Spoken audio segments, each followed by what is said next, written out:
In a world of trash, a group of heroes will rise to save humanity from itself. A blood mage, a fencing ace, and a hippo? That's right, you can play as all these characters and more in the new dark, comedic, satire, dystopian game Trash Planet, available now on itch.io, rpgmaker.net, and GameJolt. Best part is, it's totally free. Thank you so much, and I love you. Okay, here we go. In 3, 2, 1. Ladies and gentlemen, you are now listening to RPG Maker Cola. Hey RPG Maker Cola listeners, welcome to RPG Maker Cola Season 2. This is your fizzy soda-filled source of content for game development opinions that mean very little in the grand scheme of things. It's your favorite RPG Maker podcast, RPG Maker Cola. I'm your host Benny, also known as Cash, also known as the Puzzle Snob, also known as your best podcast friend. Oh, and this is the place for you. It's a chill space where we get together skilled developers from the RPG Maker community to chat cordially and occasionally non-cordially about game development, game design, and probably a whole bunch of unrelated other stuff too. It's casual, it's cool, it's cola. Today I have two extremely prolific guests who I'm very proud to introduce. They've both actually created RPG Maker games in the past, only to then move on to other engines afterwards. And since they have, they've released successful commercial games that are well regarded by many. Now, it's my personal opinion that they push the envelope when it comes to combining JRPG elements with action-based systems, whether it be side-scroller or bullet hell of sorts, and combine that with level-up systems, cooperative modes, platforming, the works. They're extremely innovative, and I'm happy to have them on board. Our first guest currently stands as co-founder of a young studio that is crazy about details called Radical Fish Games.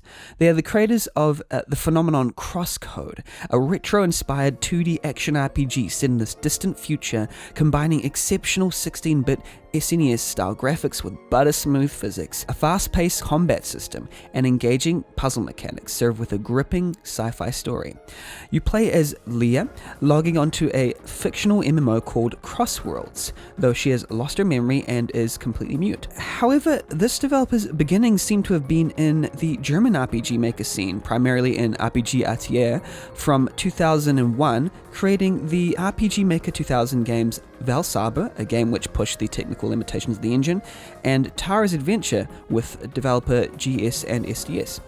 These became quite the hit in the German RPG Maker community at the time. In 2012, they founded Radical Fish Games using apparently a few developers from the German RPG Maker scene as well, from RPGATIA and MMX, to develop the 2D RPG CrossCode as we know today. I am extremely proud to introduce this incredible developer, very privileged. It's the one and only Lachsen from Radical Fish Games.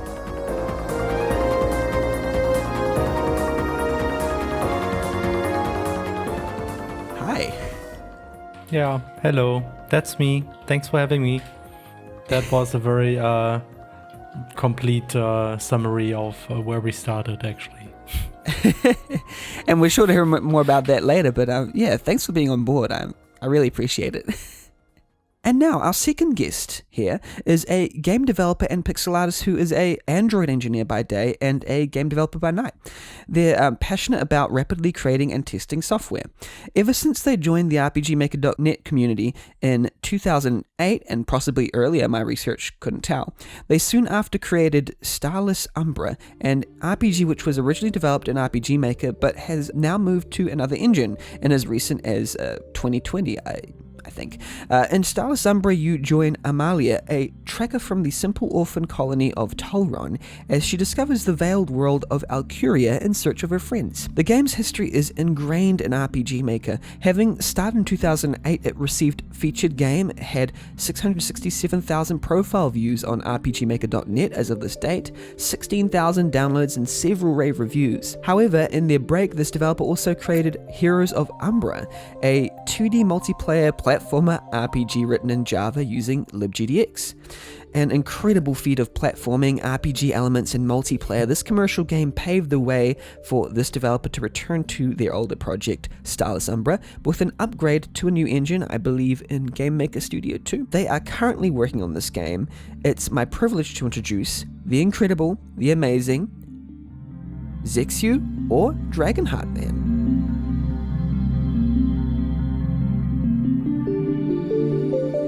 Hi. Hey, thanks. Yeah, I'm also gone through several nicknames. But yeah, Zexyu, DHM, or Andrew. Yeah, I got my start probably early, I think 2002. And yeah, just kind of kept with RPG Maker for a very long time. So yeah, I think you nailed it. Yeah, that's kind of where we've been since then. And I know a lot of people actually asked me to get you on this podcast, including some of the great legends of RPGmaker.net, such as Blind, Giznads, Koopa Kush, people who have been here for a while. They were pretty excited about you being on board. Yeah, definitely. And I feel bad because I've kind of at times I've distanced myself from the community, especially recently, but then just kind of sort of, I guess, dipping my toe back in and just it's been really welcoming, and kind of just seeing these developers push the envelope still to this day is incredibly inspiring. So I'm so happy they asked me to be on this and kind of just to share my thoughts, because it's been a long journey. Yeah. And pushing the envelope in 2K3 nonetheless. Yeah. Still using that engine. Still that old one. Oh boy. Okay. yeah, exactly. They're still using it. I mean, I can't blame them. I also kept using 2K way after XP and all the others have been released. So yeah, I think 2K3 is the best in my opinion. Yeah, people are still creating co-op shooters in 2K3, Resident Evil style. They're pushing the envelope and stuff. So it's funny to see. Yeah, people love the engine still. Mm-hmm. Yeah, no, it's really good to have you both on.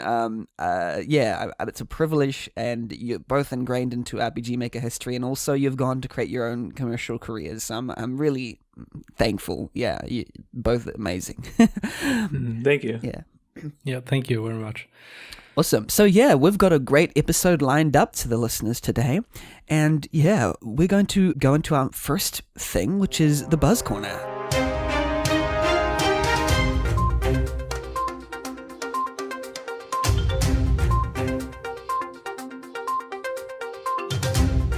Welcome to the Buzz Corner. This is the place we talk about what RPG Maker games are gaining buzz at the moment. I've asked our guests to bring something that they'd like to bring that's buzzing for them at the moment, or just something that's on their mind right now. I am going to bring a game called Corinne Cross's Dead and Breakfast. Now, this is a pretty unique game. This was a game created for the Indie Game Maker contest, I believe, 2014. I think. It's a sort of simulation, side-scrolling, sort of vibey story game. Apparently, with no plans lined up after graduating, Corinne agrees to do a favor and look after a hospitalized acquaintance's home, a home that turns out to be a ghost-infested bed and breakfast. Her peaceful week of house-sitting becomes 7 days of madness, as she finds herself surrounded by a variety of eccentric ghosts with entirely different demands. So it's like a sort of side-scrolling thing. It's like a horror game. It's got you spend 7 days at a B&B, and looking back at it, it is sort of shallow. I thought it was not shallow. Sorry, the sim gameplay is kind of a little bit shallow. Looking back at it, but when I played, it was very sort of soothing and had a kind of nice story. So I just found it to be quite polished for its time. Yeah, it's quite a nice looking game. I played the whole of it, and it's got some good themes in it as well. I recommend checking it out. Was this built with RPG Maker as well? Yeah, RPG Maker. Okay. Yeah, I guess it's great seeing modern RPG Maker games, because in my opinion, it's we're past that era where people are sort of just inspired by Final Fantasy clones, and you kind of get this this emergence of just incredibly varied art styles and just varied gameplay mechanics, and just you get something that just feels really unique and modern, and Yeah. and yeah, it's just totally different. It's great. Yeah, it's not really, it's not it doesn't seem to be made in RPG Maker because the graphics don't really imply that, but like, if you look at the seams and it's, okay, the windows pop up like an RPG Maker game, and you know, the way they open, the classic RPG Maker style, and That's true, yeah. yeah. Yeah. I mean, sometimes it's a bit hard to tell. I mean, there was this game, Sunset over Imdal, on first view. I think you also wouldn't have guessed that it was made in RPG Maker even back then. So, Oh, that was a great one. Yeah, that's fantastic. I love the, yeah, you know, it's hand one of those drawn. games I wanted to play again sometime. It has been a long time. Yeah, a classic RPG Maker game, to be fair, by Theo Mathlane, I think. So that's Corinne Cross. I recommend going and checking that out. How about you, Lachsen? What are you going to bring to the Buzz Corner today? Okay, so I brought Chained Echoes, which is not really a game that's out yet, and it's also not really an RPG Maker game, but it's developed by somebody who came from the German RPG Maker community as well. So I thought, well, why not give a shout out for that? It was on Kickstarter, I think last year or 2 years ago. I'm not exactly sure. And it's currently still in development. There has been a demo. I'm not sure if that one is currently still available. In any case, it looks very much like an RPG Maker game, only with a different engine and with a lot of fancy graphics. I mean, kind of like it has this kind of story, turn-based combat. It has even mechs that it can fly around with, and even airships and all that kind of stuff. So I'm actually kind of like impressed by how much variety there is from what they have shown, and I honestly hope that they don't overestimate the amount of work that is. But anyway, it seems like a project that might take some time to release, but at the same time, the quality of the graphics is like very nice, and I'm sure that's something you can look forward to. Yeah, I mean, these animations is the thing that hits me like straight away. Like at least the opening animation of the trailer, it's like fully blocked out with like portraits and I don't know, and like the detail and the tile sets and everything. It's just like really good. Some of it reminds me a little bit of Stardew Valley, just a little bit, because it's like very colorful and detailed, but like a little bit different in a certain sort of way. Yeah, it's really. Oh, there's some funny like comedic moments as well, like skewering of some vegetables and like. Yeah, that one is pretty random. Yeah. I'm not exactly sure how this will be part of the actual game, to be honest. But there's also like there was recently a tweet where they had some kind of turtle race, and then just randomly they had some very heavy metal like music playing in the background while those turtles were running at the expected speed. That was kind of ridiculous. But yeah, there seems to be a lot of funny moments in this game too.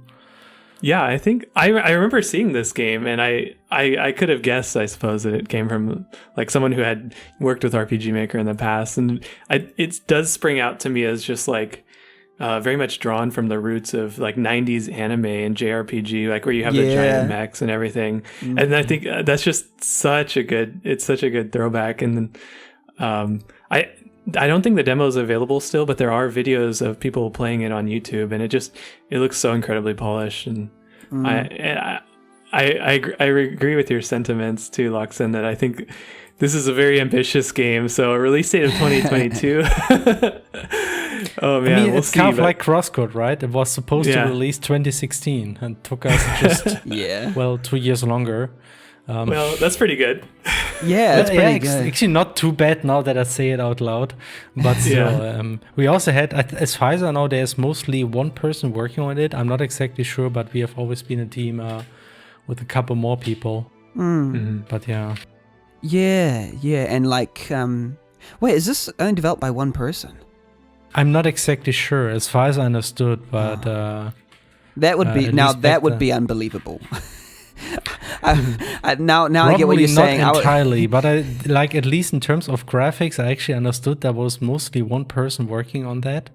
Unless I'm mistaken, I'm not sure. I'm not gonna say I'm telling telling facts here, but because I was going to say, I mean, now I understand why you think it was a little bit, it's a big ambition, because I was like, well, if they've got a team, they'll be fine. But like one person, that is a lot. It's a lot to tackle. Yeah. I can't believe they've already done what they've done. It's incredible. It's incredible. Yeah. It looks really good. It looks really solid. Yeah.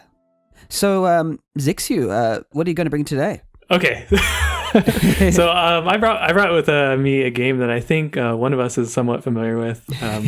The one and only Velsarbor from, I think this was the final tech demo released probably in 2013. But yeah, I kind of just wanted to bring this to the table because obviously Lachsen's CrossCode has been immensely popular. But it's kind of nice to see like sort of where that began, maybe not as far back as Star's Adventure, but just playing something that there's like an element of Lachsen that you can trace back to his earlier titles that's really worth playing. And of course the game is only available in German, but it's really a study in doing things right, because I don't know German, but I was able to play through it completely, and it's just like, wow. Yeah. It's kind of a shame because somebody managed to create a French translation actually, but for some reason an English translation never really happened, even though there have been a few attempts. But right, yeah, I don't think any of those have come to fruition, and I just I think it's great. I like to share this anecdote too, because before I had discovered this game, I of course worked on Starless Umbra, and I had a scene where a character was kind of keeled over, and he kind of goes through a seizure, and he would shake. And anyway, I implemented this, and then a lot of my friends were like laughing at me, like, "What is this character doing? He looks like he's like kind of like humping the ground or something." I didn't really know how to do any pixel art, but fast forward to playing Velsarbor, there's a scene in the beginning where a character is dying, and you have I think Vel03 kind of keeling over, and he's shaking in frustration, and like obviously the famous shake animation. Yes. that was the first time I had seen subpixel animation in a game, and kind of I didn't really know what it was, but it was just so incredible, and there's so much emotion in this scene that it transcends language really, and it's just like it's so incredible, and just to witness that, and just like I remember being in awe, and it's one of the I think it's the moments that kind of stick with you in that game forever. So definitely worth checking out. And of course, just seeing like so many different, like the trading system and so many different little things that you kind of push into games that sort of carry its way into CrossCode. So yeah. I don't know, Benny, have you checked this one out at all, or are you familiar with it? No, I'm familiar, but I haven't actually played it. No. I see. Yeah. But I know it's made in RPG Maker 2000, I think, and it had its first demo in 2005. Yeah. And then always 20 pictures. Yeah. The 20 picture limit. Wow. Yeah, I don't know. It's Velsarbor was my big project, my last big project with RPG Maker, and it was like a very big lesson for me as well. Again, with pacing and how long a game should be. I made this lesson. I learned this lesson with Star's Adventure, and then again with Velsarbor. And both times, I the scope was too large, and CrossCode is still a large game, but it would have been probably much worse if I haven't made Star's Adventure and Velsarbor before that. Yeah. Right. I mean, if you play Velsarbor and CrossCode, you will notice there's a lot of similarities. Like the trading system just was transferred to CrossCode more or less. There was like a few additions. Like those shake animations happen several times in CrossCode as well. That's kind of like a technique. And even though other people make most of the animations, I still do the scene animations in CrossCode most of the time. So those are still done by me actually. That was like, I don't know. I'm not even sure how I got the idea for those shake animations, if that actually was an inspiration or was just trying around and then accidentally came up with this idea. I mean, it's actually pretty easy to pull off. You just need to randomly swap around some pixels without changing the shapes substantially. Once you kind of like understand the principle, it's actually very easy to do those animations. That's why I keep doing them. Yeah, it's a subpixel animation, I think, is the pixel art, the official pixel art term, but it's great. Yeah, it looks really good. Yeah. I think it's good to like see where that kind of comes from as well, because like CrossCode wasn't your first game. There were games before it that you were testing things out and figuring things out and trying and going, nope, it's not, that doesn't work, or that works, that resonates, before actually going with your big game. And then I suppose that's good practice, Definitely, yeah. I mean, that's what I recommend everybody who wants to develop games. Is the most important thing is that you need to work on games, because it's difficult to make a very good game right from the beginning. And the best thing you can do is get experience. And working with RPG Maker is a very good experience, definitely. So, yeah, and even working on smaller games and going to bigger ones, sort of thing. Like, you don't have to go straight to the big project. You can. Oh well, I guess it was a big project anyway. Yeah. But you can that's always. What I mean. You don't have to start with small projects. I mean, that's what a lot of people say. Start small. I think it's not really necessary. If you really want to make a very ambitious project, just start doing that and understand how much work that is. That's the best way to learn how much work it is to make a big project. And that kind of like makes you understand where you have to be more careful in the future. Because it's very unlikely that, unless you keep working on it for a very long time, it's not likely that you finish it. Yeah. But, there are people who actually finish those things too. So, yeah.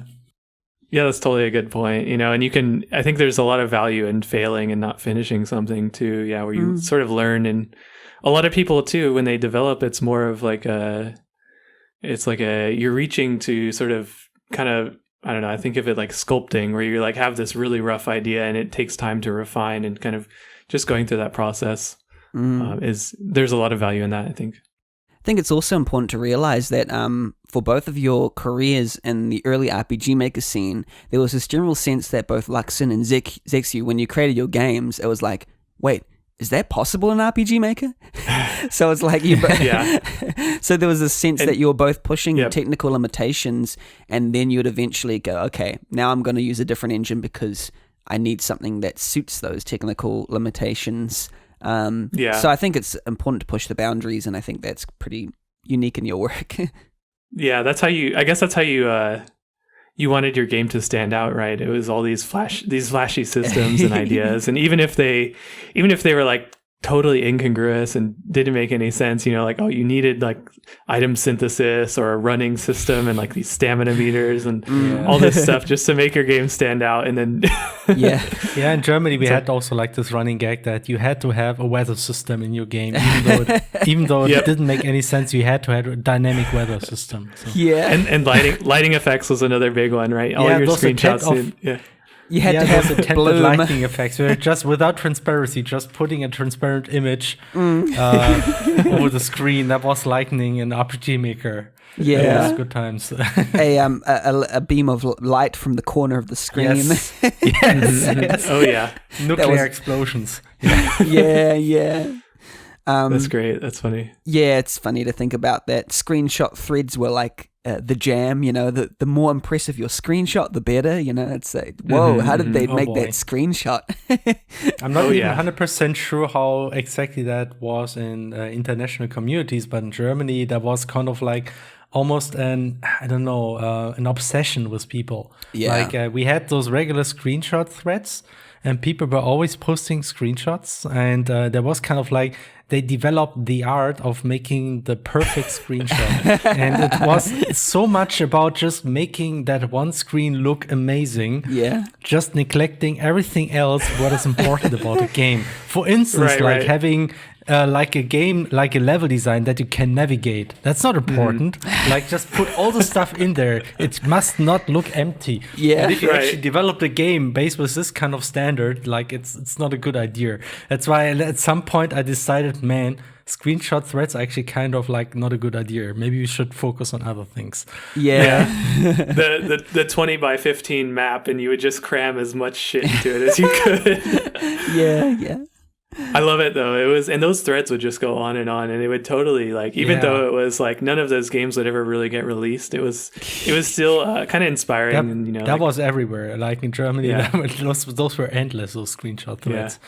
I don't know if in Germany did you guys have the 3 tile rule where you couldn't have 3 of the same tiles? It had to. Oh my change god, after- this is so stupid. Like, I have to admit, like, this is like almost still a running joke between me and a friend who is also with Radical Fish Games. He always kind of like says, Felix, you must not place 2 flowers next to each other and look the same. That's not allowed. And he always got them, but that's not important. Nobody cares. But there was this one guy that we knew who was always complaining about this, and that's why it ended up a running joke between me and him. And like, he's always looking out for this. That's so like funny. at some point, there's actually. It's not anymore, but in an old version in CrossCode, there is a map and one part where you never see in the game, actually. I intentionally put like 10 flowers next to each other and just wrote with flowers somewhere else in the map, screw you, Hannah. Yeah. That's Yeah, great. that map doesn't exist anymore, but some people managed to take screenshots. So It's great. That's so It's funny. great. I'm glad that transcended yeah, international. That was everywhere too. Boundaries. That's Yeah. really Awesome. impressive. Exactly. Yeah. So Velsarbor, go check that out. If an English translator can go and translate into English, go ahead and do that, because that'll be great. Yeah. That'll be a great game to choose. I might even find some files to do those font graphics, even though I can't promise if I still have them. I mean, that was a long time ago. True. Oh, yeah. True. Yeah. So yeah, go check that out. Yeah, that's our Buzz Corner.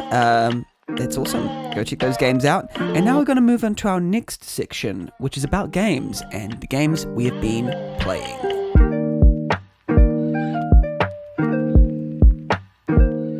Hello, welcome to We've Been Playing Games. Maybe?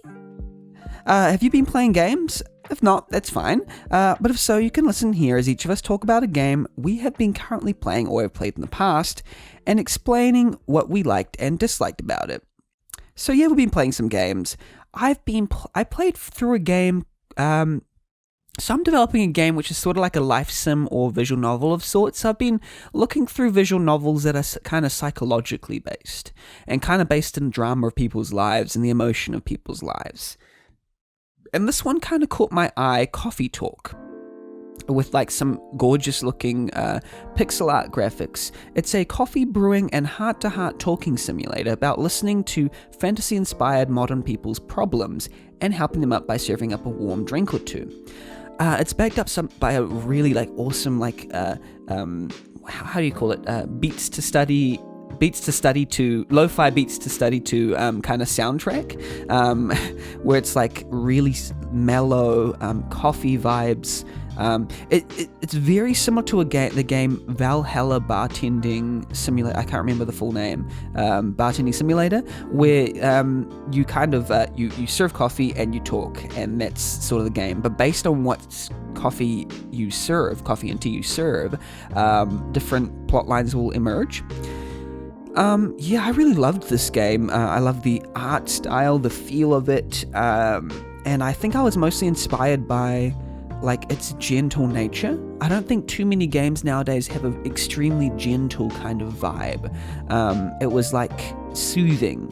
Like I played it on stream actually, and because I am in a different time zone, someone was watching it and they fell asleep because it was too late for them.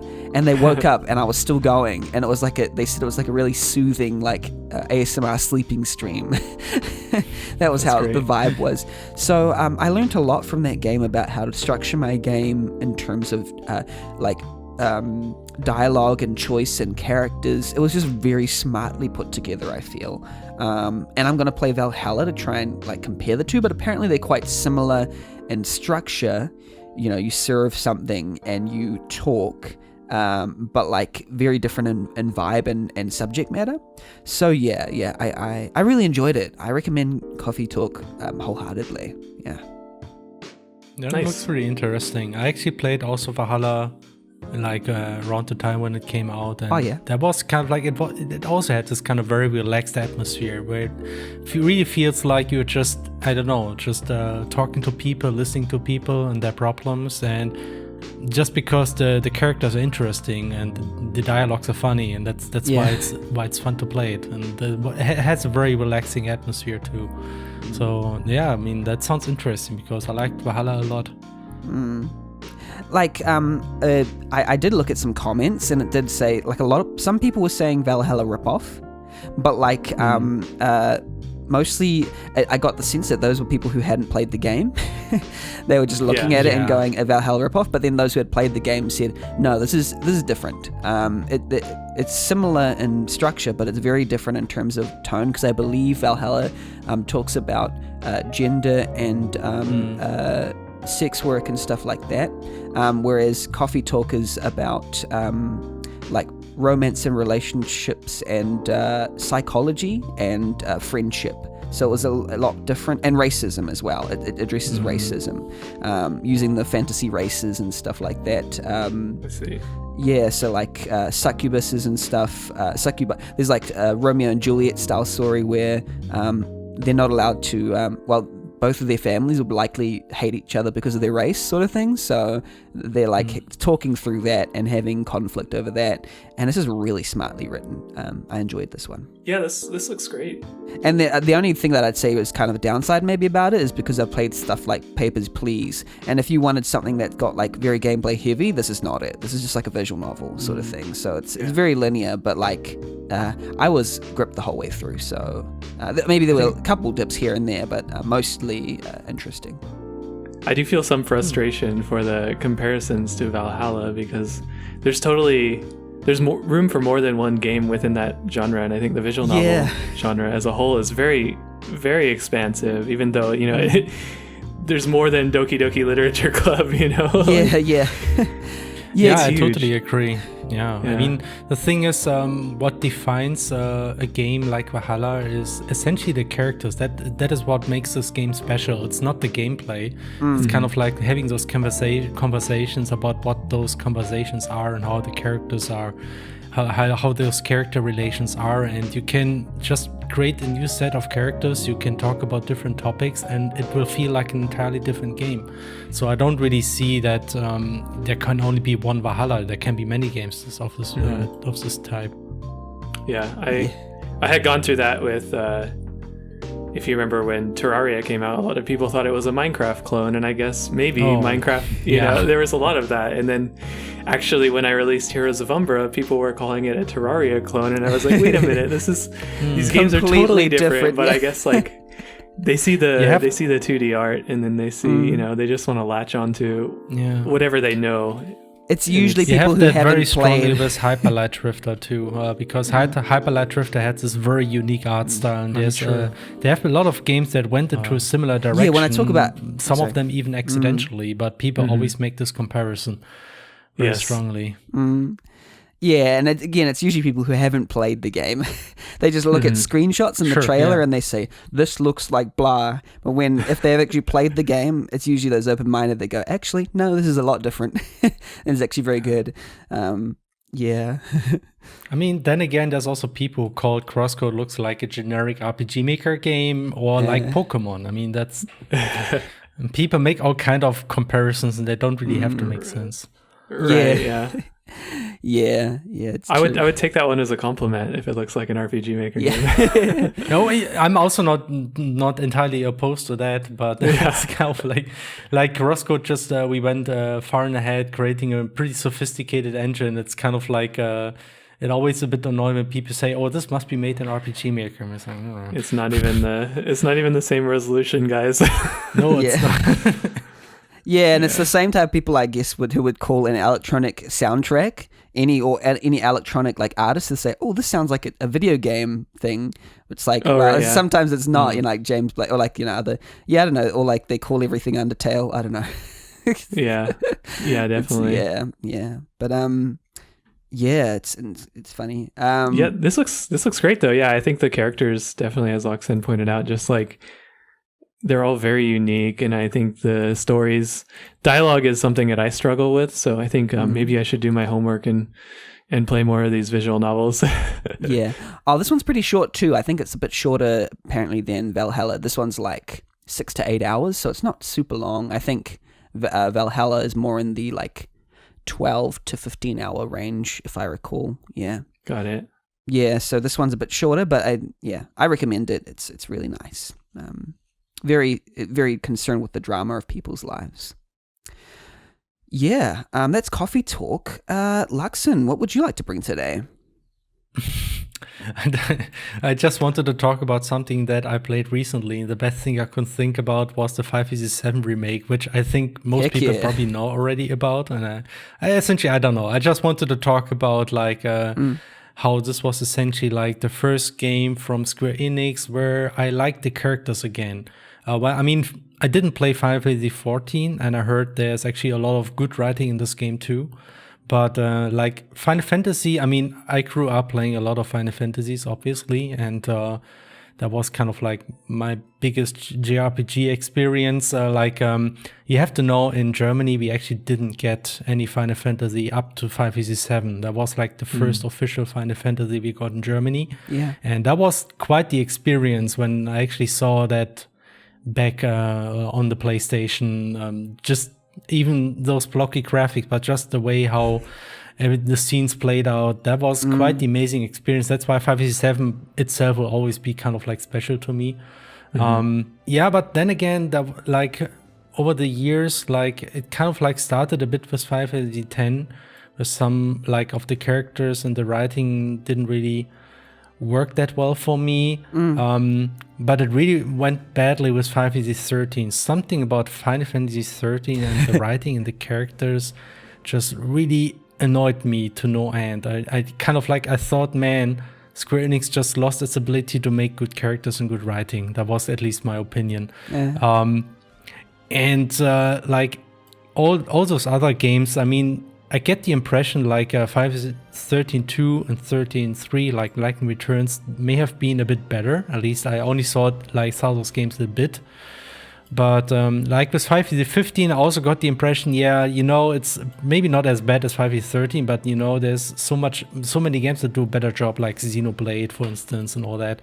And I thought, man, Square Enix, when will you create good scenes and good characters again? And then I was really surprised to learn that with the 5EZ7 remake, I mean, they kind of like made it work. I don't know what it was, but those characters really were great. I mean, the way they kind of like worked them out in detail. I mean, obviously they went far more into depth on how those characters work, on what they say. They gave many of the side characters a lot more depth, and there was a lot of stuff that I like about that. And I think one of the most important things for me is that the game didn't take itself serious. Unlike 5EZ13, which was so dead serious and always tried to be so, I don't know, impressive and cool. You had actually very awkward, weird moments in 5EZ7, and the game just embraced that. And that, I think, what made it so great. Even though it has like those ridiculous high production values and all the graphics are really try to be realistic and impressive, but then you still got the haunted house boss fight and all kind of stuff. And I really celebrated that. And I thought, man, this is so great. I've missed this kind of thing from Square Enix. And so I just want to say that, because I think it's, even though it's like one of the big Final Fantasy productions, like to me it really was like one of the best games from the main series in a long time, pretty much. So for me, the two things that really stood out with this game was, one, just the expansion on the story was really good. Like the first scene where Barrett's like, you're bombing the reactor, and Barrett's like, damn, you can almost taste the Mako in here. And it's like, wow, like just the way it expands on the story is so great. And echoing how like, it doesn't take itself too seriously as he like hums the battle theme to himself. And there's so much, I guess, variety in different gameplay moments, and it just feels so cinematic and seamless how it'll just shift from a cutscene to a battle, and this it's just tightly wrapped up in this like really good package. I think, I guess, tight most of the time. I think that some of it does feel a little like filler, but like for the most part it's very enjoyable. It's very enjoyable. Hey, this might be a really weird comparison. It's only just come to my mind, but there's something about Final Fantasy, classic Final Fantasy, that reminds me of Star Wars. The way that there's this generally fantastical world and like pulpy characters who are like exaggerated versions of bravado or shyness or and then in amongst that, what you were saying is there's this sort of kind of camp or humor, like that's not always, it's very endearing. Like the characters are endearing, they really clutch close to you sort of thing. The classic Star Wars I'm talking about, well, I don't know if everyone's Star Wars fan here, but like it's just sort of like it sounds like that's what it does, is it really doubles down on not like nostalgia per se, but just like that really endearing quality that the original brought. Would that be like would that resonate? I don't know. I haven't played the remake. I think that was like one of the, I guess the reboot trilogy, I would say. I'm sort of mixed on that, but one thing I did really like was sort of the characters and their interactions, so yeah, I could see that for sure, especially with just the expansion of the existing characters, and like you have like the date scenes which was like in the original, the gold saucer scene was like the big what they call it, the opera house moment of the game, where it was just so good. And there's like a lot more of that, and just character building and world building, and I see that. And it's also kind of a trend of remakes that have actually done really well. For example, like Resident Evil has done really good remakes too now, like of their games. Yeah, I heard that too. It's kind of surprising to me. Yeah, I was very cynical. I did not expect much from the remake, but I think it surprised me. Yeah, I mean that's pretty much. I mean, I didn't expect to have as much fun with this as I had, so that's why I thought it would be worth mentioning. Just saying that, even like the big companies can create good games. You kind of like sometimes you tend to get cynical, saying those big companies always make the same games and just focus on graphics. And I would say 5v7 really is a bit more than that. And I think they actually really tried to make something great with it. I mean, it's actually not just the cutscenes and the characters. It's also like the gameplay. It feels like actually a lot of stuff that they used is things they established with 5v13, which I actually didn't hate. And like there are things about 5v13 that I like, kind of like this whole staggering system. It's because there was obviously like some emphasis on strategy, even though it was kind of like muddled with the way you control the party very indirectly. In FF7, they kind of like used the system, but you had much more precision, and there was a lot of variety on how you could interact with the enemies, and it was just much more than just bashing on things. Even though it was a bit chaotic at times, I have to admit that. It's not perfect, I mean, whatever it is, but it was pretty good, I thought. So I feel this game just impressed me in many ways, so to say. I feel like it had the opportunity to bomb. Like it could have bombed. Like people like, I don't like this new combat system in my traditional FF7, but like somehow it works, which shows that okay, you can bring modern design to an old idea, and it can enhance it perhaps if you choose the right decisions. Yeah, definitely. How about yourself, zexyu? What are you going to bring today? Yeah, so I haven't had a lot of time to play video games these days, but I was very impressed with a game that came out on Nintendo Switch, specifically the Xenoblade Chronicles Definitive Edition. Just like, I think, kind of re-energized me. This and I'm glad Lachsen brought up Final Fantasy VII, because it was this game and Final Fantasy VII and Xenoblade Chronicles that sort of reinvigorated my interest in modern JRPGs, and kind of seeing the direction that the genre could go, and just I think this game in particular does combat in a very interesting way. It's not quite stagger, but there's sort of just multiple, I guess it's like a rock paper scissors mechanic for kind of how you can time your abilities. Everything is real time with cooldowns, and sort of your position in the field, and how you control your characters, and it just it totally changes how the combat works. And I think they bring in like you can kind of, I guess there's like tag team moments with players where you can like encourage someone who's not doing so well mid combat, and I think that's just like a nice little touch to otherwise like the repetitive button mashing of combat. So just little things like that kind of really resonated with me, and kind of carried some of the game design decisions I made for the Starless Umbra reboot. But on the flip side, I think I as a disclaimer, I only played it for maybe like the first 4 or 5 hours. And JRPGs, a lot of people say they don't get great till 10, 15 hours in, but it does feel to me a little bit too anime, too much into the anime tropes that just Wow. You didn't play Xenoblade Chronicles 2 in that case, didn't you? No, I did not. No, and this was actually if you think Xenoblade is anime, don't play the second game. That one is really off the charts. Did you play the original for the Wii, or was it the first not time at all. you played that? Yeah, this was my introduction to the series, and I played the original Xenoblade for Wii, and honestly, that is actually one of my favorite JRPGs of all time overall. And still is. Oh, wow. And that was actually a huge inspiration for CrossCode too, because CrossCode development pretty much started after I played Xenoblade Chronicles. So a lot of things actually are somewhat similar. Mostly the whole idea that there's always some exploration that you can do, and the way that quests are integrated in the game. Those are two aspects that we pretty much copied from Xenoblade. Yeah.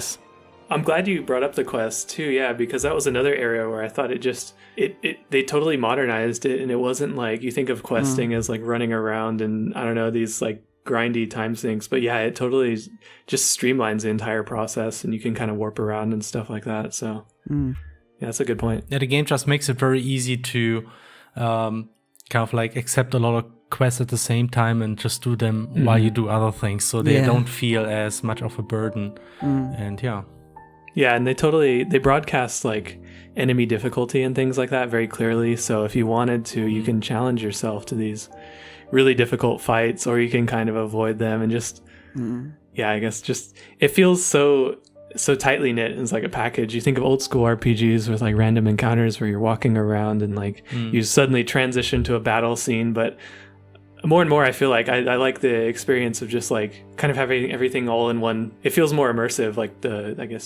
having your story and your combat and everything just all in the same map, for lack of better terminology. Yeah, I've heard stuff about like the seamlessly interconnected environments and like the expansiveness of it, and the day and night time cycle, and the events, quests, the enemy strengths, and all this. Some appear at night, and time cycles and all this kind of stuff. So that all seems pretty innovative for its time. The integration of all of that. In my opinion, I think the biggest achievement of Xenoblade is just that they entirely nailed exploration and level design. I mean, one of the best comparisons I think is actually Final Fantasy XII, which actually released like not too long before Xenoblade originally arrived, like maybe 1 or 2 years after Final Fantasy XII. I think it released, if I remember correctly. Or maybe late, I don't know. Anyway, a lot of things were actually similar. Like you had like battles on the map. There was no transition to a combat screen. You had like 3 party members.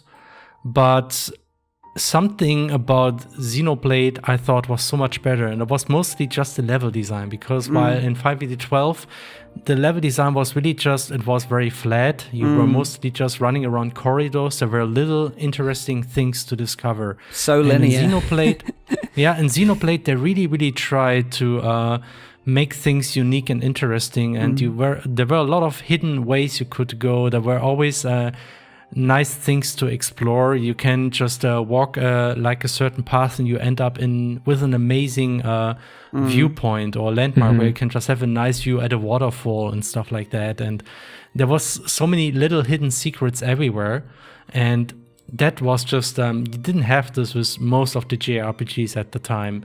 And they kind of like, they went ahead with this formula. They released Xenoblade Chronicles X, which heavily emphasized on exploration much more. Like, they sacrificed storytelling to some extent, so the story wasn't as interesting, I thought, but the exploration was quite impressive in that game. And so I still believe that thanks to Xenoblade, we actually got Breath of the Wild. Because honestly, they actually had Monolith, the developer, helping them out, creating an open world Zelda. You notice that. Like, part of what makes Breath of the Wild so amazing is what you found in Xenoblade, I think. That's great. Yeah. Yeah. I think and you mentioned like just how expansive it feels, but the setting of like being on these two giant, they were like god mechas or whatever, and it's just so cool to like, there were those tight corridors for the caves, but then you would like pop out and there'd be like this huge world, and you're like, whoa, like I'm only on its shoulder or whatever. And yeah, so I definitely got that vibe. Maybe I'll I'll have to go back and play this more. Yeah. The story is actually also pretty good. I actually like the stories and the characters of the first Xenoblade a lot as well. And it has some very nice twists that kind of like are a little bit reminiscent of Xenogears, if you ever play that one. I always was hoping for something in that direction. It doesn't quite go as far, but it kind of like feels a bit like it, I think. Right.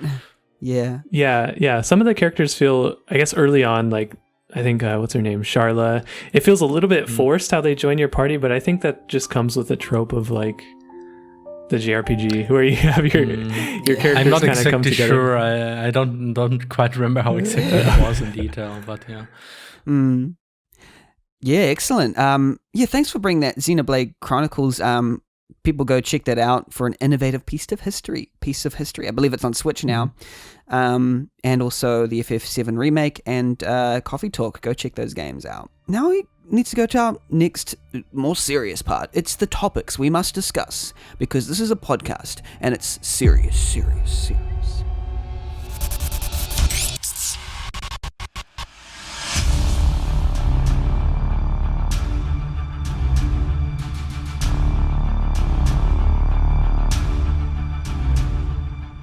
Welcome to the topics we must discuss, because this is a podcast and it's serious. Here's the part of the podcast where we ask the serious questions. Sorry. There's a little echo there. I keep forgetting to fix it. It keeps reappearing. So I'm going to ask a couple questions to our guest today. The first one is a little bit about origins. So I'd like to ask, how did you come about making games? If an RPG Maker, how do you discover RPG Maker and the engine? How would you tell your story? I guess I'll start with zexyu. How did you discover game development? Yeah, I think I found RPG Maker on it's 2000 on like a French website way back in 2002, and I think I just remember opening it up and like building these maps and being totally blown away by how much it felt like I was able to create Final Fantasy. And so from there, I think day one I started on Starless Umbra, then called Dragonheart. And at the time, there was I was involved in a lot of internet forums, so like Gaming World, Lunatic Gaming were some of the major ones I posted on, and I kind of just kept pushing with RPG Maker, and eventually I just stuck with it. Yeah, I mean, your game was quite well received, and you started. I didn't even know it was called Dragonheart originally. That's where the Dragonheart man comes from, and it's very straightforward. Yeah, it's very straightforward. I'm not a creative person, so it was like I need to register a username to advertise my game on these forums. Like, I don't know. Just game name plus man at the end. Yeah. Yes, exactly. I'm the CrossCode man.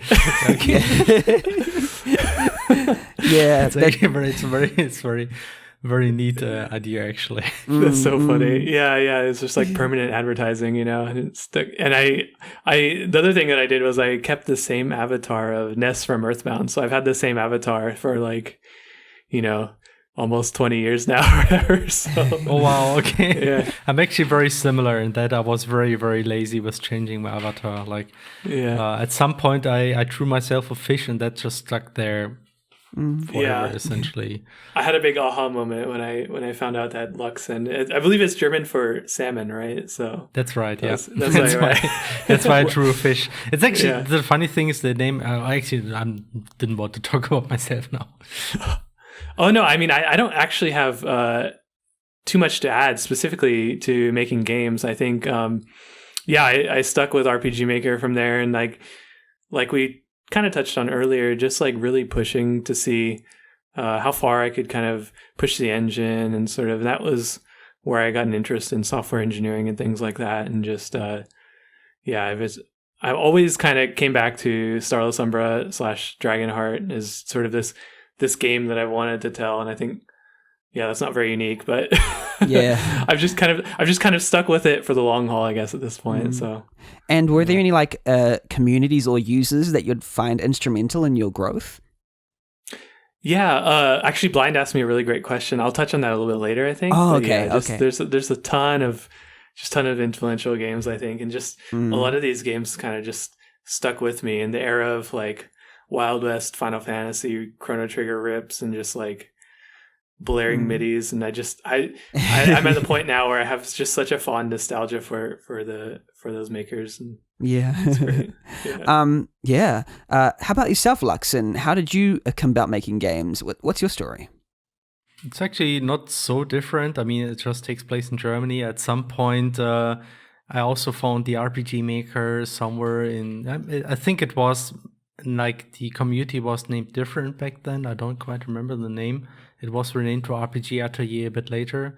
In any case, I just downloaded RPG Maker 2000 and I always stick with it. As I said, even after RPG Maker XP and 2003 were released, I never wanted to switch because I hated change. But yeah, I started out. I did some maps. I liked it a lot. I worked on Task Adventure right away. That was my first project.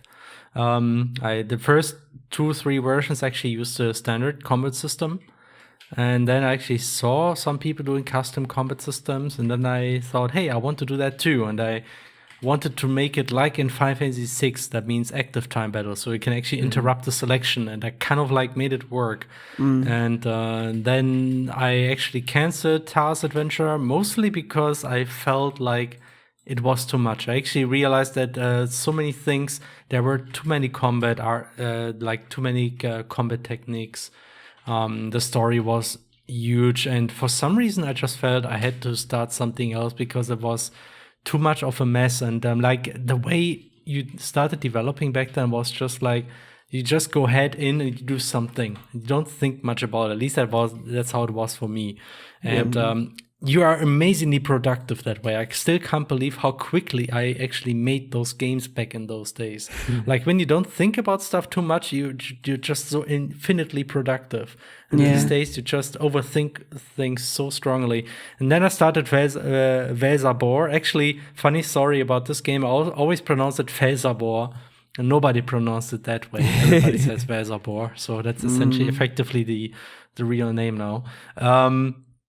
Yeah, that one was essentially the second attempt to see if I can kind of like structure things better. And I learned a lot of things since then, and it was a lot more polished, but also way too ambitious. And then I actually started studying computer science.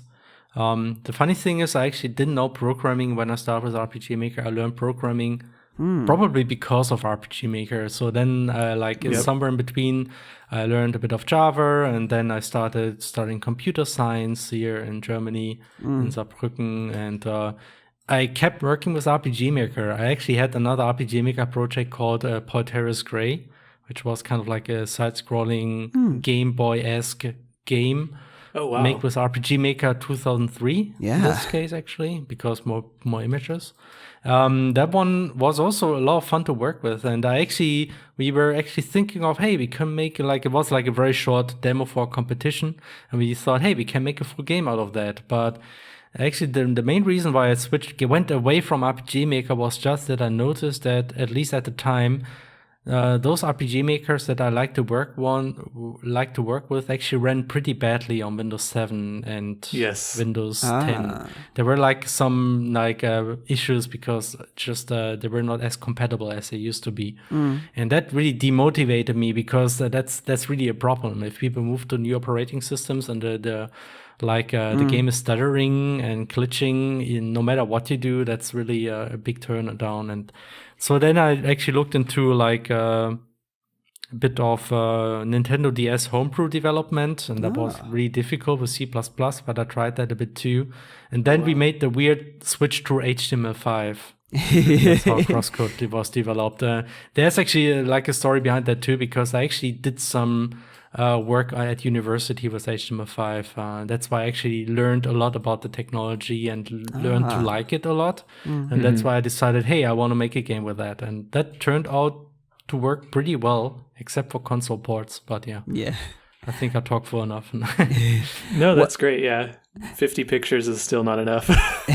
Yeah. Oh man, I mean, like you had Cherry on the program. I also know Cherry. I actually met him a few times because we have this kind of meetup up to this day. If there would be no Corona, it would have been again.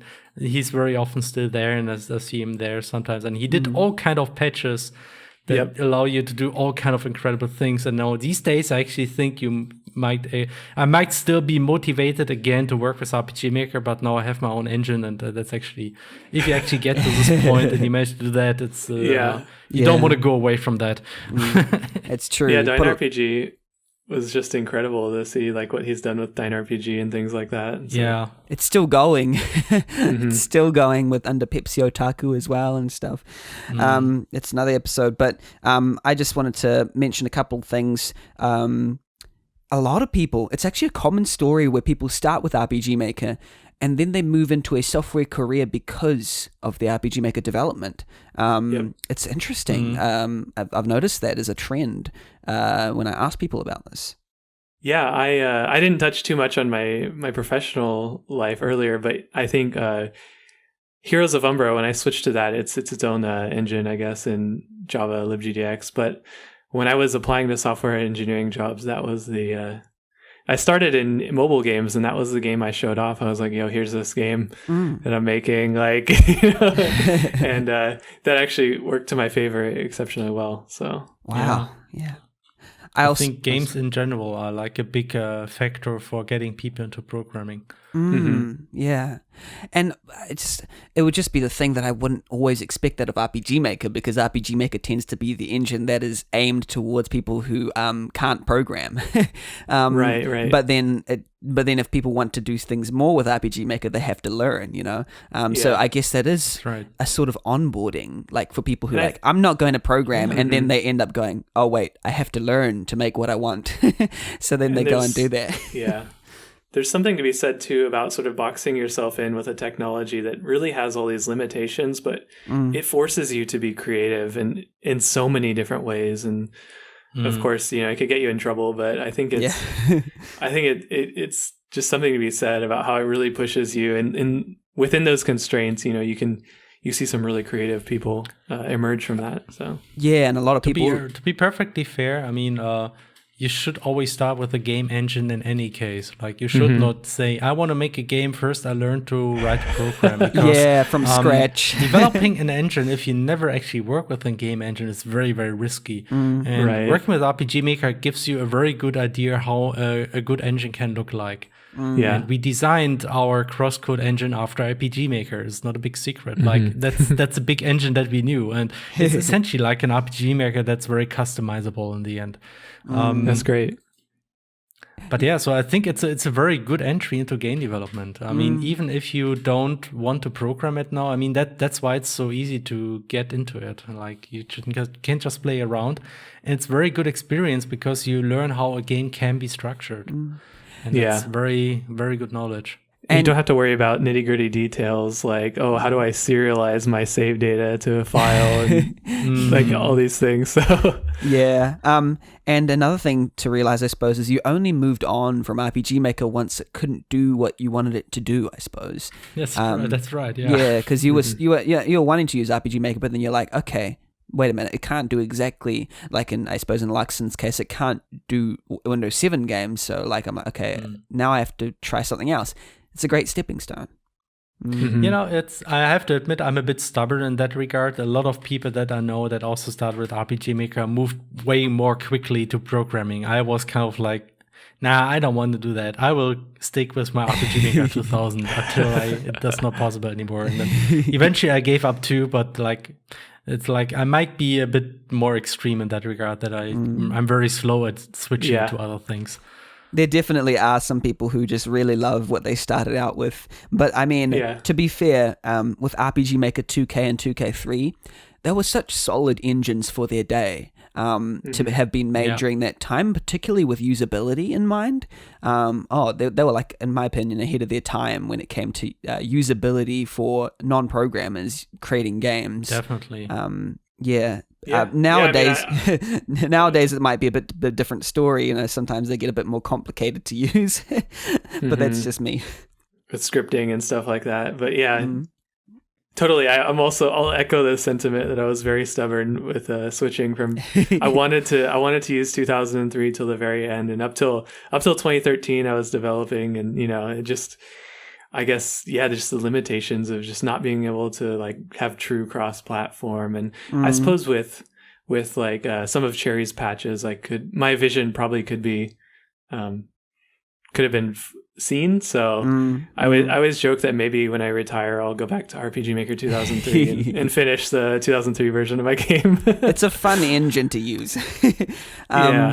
But I also want to shout out the German RPG Maker community. Particularly, I was going to note that it used to be called RPGmaker2k.de. That's how it started out, 2000, and then it changed to RPG Atelier in 2005. And there was there was the big three, which was RPG Maker Quarter, RPG Atelier, and the Kamikaze board, which all started around 2000. That was the German the German community. There were some stupid rivalries between those communities, as far as I remember, but they were never as strong. There was, as I said, there's this one meetup here in Bremen, Germany, where mostly people from originally RPG Atelier just meet up twice a year, but eventually people from other communities joined, and now there's actually very little connection to RPG Maker anymore, but people still go there. That's nice, Because, I also want to shout out some founders, GS and SDS, who also helped out on Tara's Adventure, I believe. And he essentially took over the development. At some point. And Sesso Stress and Deep Thought, different people. So I think, and also sometimes that rivalry is good. You want a little bit of friendly rivalry between communities. Yeah. I'm going to move on to our... my second question in the series topics, which is just about favorite kinds of games and media, and what about them inspires you to create. Either of you, maybe zexyu or Lachsen, who would like to start? Do you want to start, Lachsen?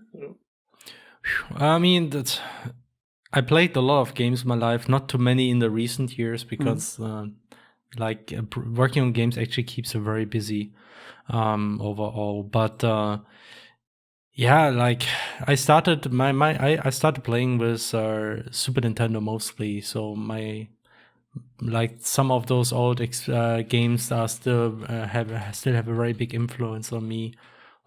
Secret of Mana was the first Square Enix game that I ever played.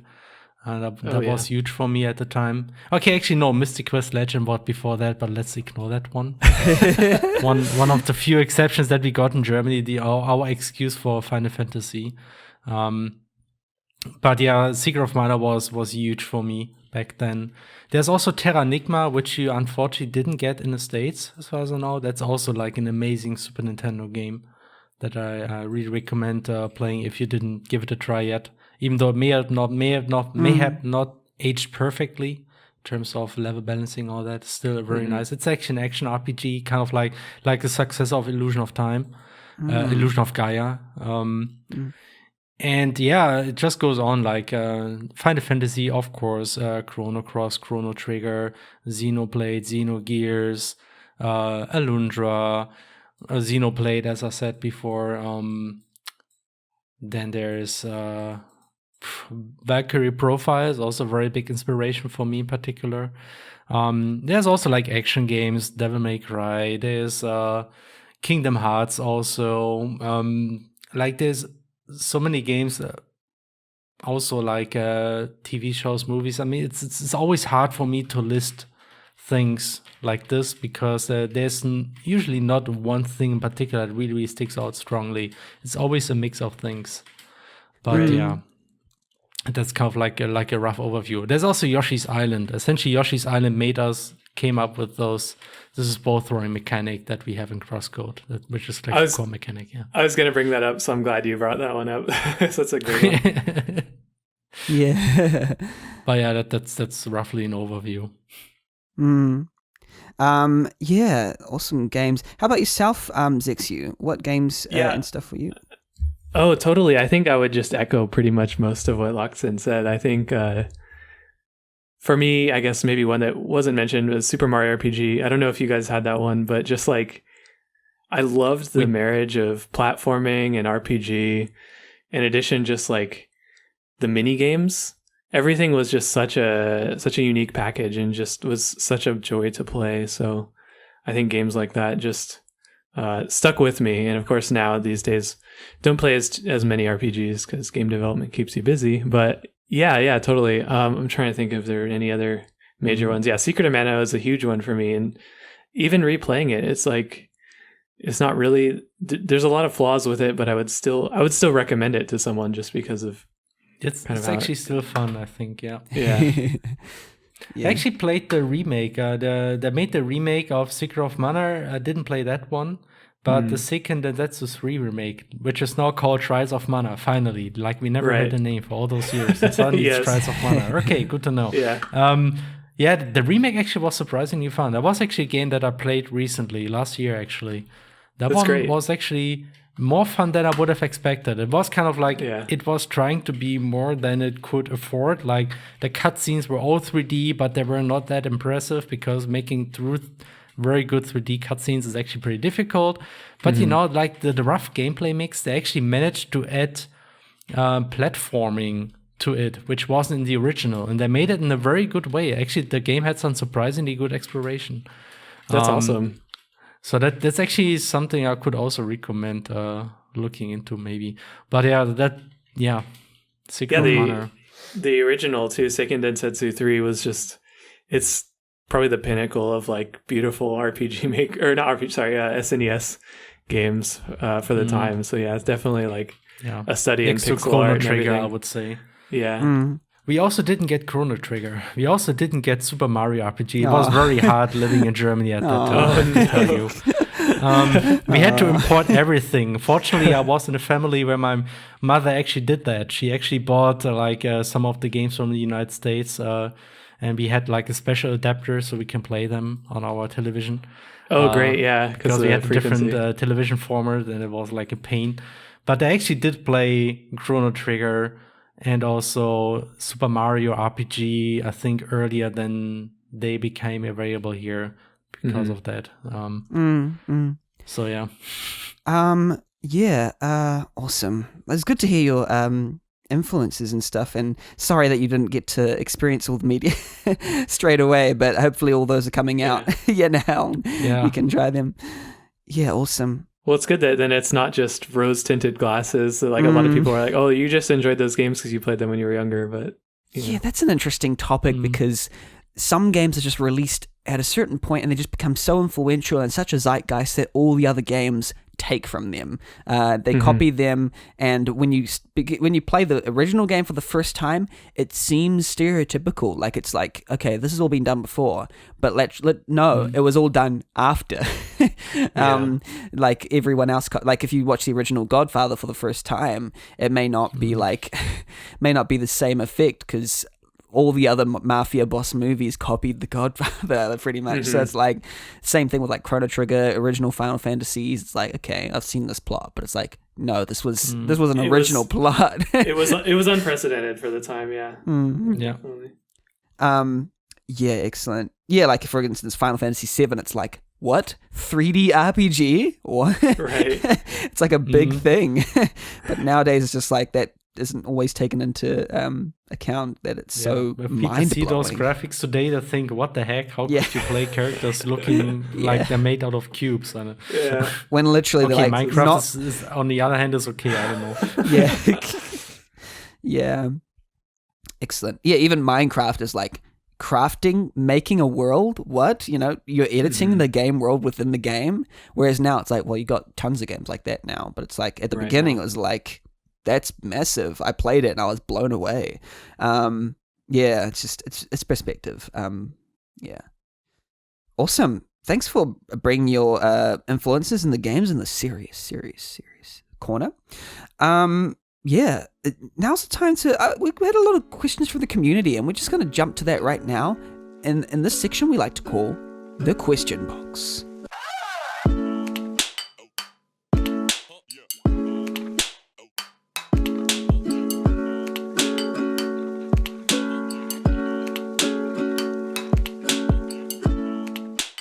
Welcome to the question box. We're just going to open this box up for you. The segment where RPG Maker community users, like yourself, has asked questions related to game development and design that we probably don't know the answers to, but we'll try. Our first question comes from Schweep or Choinheap from Twitter. They also were known as Darkin on RPGmaker.net. Their question is, what were the major differences between working on Velsarbor and CrossCode? Yeah, I think the biggest difference was that Velsarbor always was meant to be like a hobby project, whereas CrossCode eventually grew into a commercial project, and there was money involved. Like Velsarbor, I always worked in my free time. With CrossCode, I mean, it also started as just trying out some things with HTML5 in the beginning. And then eventually I actually decided, hey, this could be a game that you can try to sell. And then I actually started paying some people to help with things, like working on graphics. And then we did the crowdfunding, and things were very different starting from that. Because we had some obligations. Like, I never had obligations with Velsarbor. I always said, there may be a game eventually, but nobody paid for it. It was always for free. It was just my free time. I worked on it, so there was no strong urge to finish it. But with Velsarbor, we did the crowdfunding. We owed people a game. So that really pushed things a lot. That made a really, really big difference. I think that's probably the biggest difference between the two games. Other than, different engine. Velsarbor is RPG Maker 2000. CrossCode is with a custom HTML5 engine that is designed after RPG Maker to some extent, but also does a lot of things differently. And I'm really interested to talk about the Indiegogo and stuff like that later on, within reason. But I know that some people have created big Kickstarters. I know in particular, some guests on this show. So I think, and also developers probably listening to this podcast. So that'll be really interesting to dive into later on. But incredible. Gimmer from the RPG Maker Devs Discord asks, I'm curious with something like CrossCode, again, how much of it is the RPG Maker engine and how much is custom built upon it? Like, is it 20% original, 5%, 1%? Yeah, as I said, CrossCode, I mean, funny enough, there was actually a prototype of CrossCode, you could say, that was based on HTML5, on RPG Maker. That was, again, made in RPG Maker 2000 because I just couldn't work with anything else. Or maybe it was up 2003. Could be, actually. I think it was 2003. But the CrossCode that you know is actually not based on any RPG Maker version. It's actually based on ImpactJS. That's another HTML5 engine. Actually, one of the first that was around at the time. So really, there's zero RPG Maker to be fair. It's more like there's maybe 5 to 1% ImpactJS. We actually also modified the ImpactJS engine to a very, very large degree. Like, we replaced the whole rendering, all the physics are different. Essentially, you have to imagine there's entities, that's like events in RPG Maker, so to say, and they have, in Impact, they had 2 coordinates. We actually changed that so they have 3 coordinates. So there's actually a 3D space where you can place things. And you can imagine a lot of things change when you do that. Like, the physics changed, the rendering was a big change. It was actually really messy to make the rendering work, but we kind of did it. Wow. So that there really is very little left of ImpactJS or RPG Maker, but we designed a lot of models like the cutscenes that we have in CrossCode we use kind of like a scripting that's very similar to the event scripting in RPG Maker, just because most of the people in the team came from RPG Maker, they're familiar with it, and we know it works well. So that's why we did something similar. Blind from Twitter, they actually originally was commenting to zexyu, but I'll kind of open up to both of you. They say to zexyu, you've been around the community for quite a while, even before some of the classic RPG Maker devs. It seems that Lachsen has as well. What are your biggest inspirations, and how's your vision for Starless Umbra, and in Lachsen's case, it'll be CrossCode. How has it evolved over the years? And then for Lachsen, what are some of your creative goals moving forward with the reboot version? Yeah, totally. I think we talked upon like old video games, I think that we were inspired by. There's so many games in the classic RPG Maker community. I kind of break it up into like people that push the engine to its technical limits. So that's of course Velsarbor. Yeah. It's Kindred Saga. There's actually Vanet did like a really good Final Fantasy VII remake demo that just really, pushing the engine to its limits was what sort of inspired me. But then on the opposite side, there's like people that kind of push the limits of the engine visually. So I have like, I don't know if Nightblade's Demon Legacy or Phantom Legacy had been brought up. Of course. Oh yeah. I have to shout out, of course, Beloved Rapture, because Blind's done wonderfully on that. And it's just such a gorgeous game. And Still working on that. Yeah. Yeah, another fellow dev who's just like, tenacity to keep going with. Even 2003, and then Giznad's Nihilo. I hope I pronounced that right, but just like such a crazy game that just so beautiful, and just like to the point where even like Sunset over Imdal, where it's like they totally forego the tile set chipset graphics and just like kind of build their own parallaxes and just roll with that and create something that looks truly unique. Yeah. Kindred Saga was amazing. Yeah, I remember that one still too.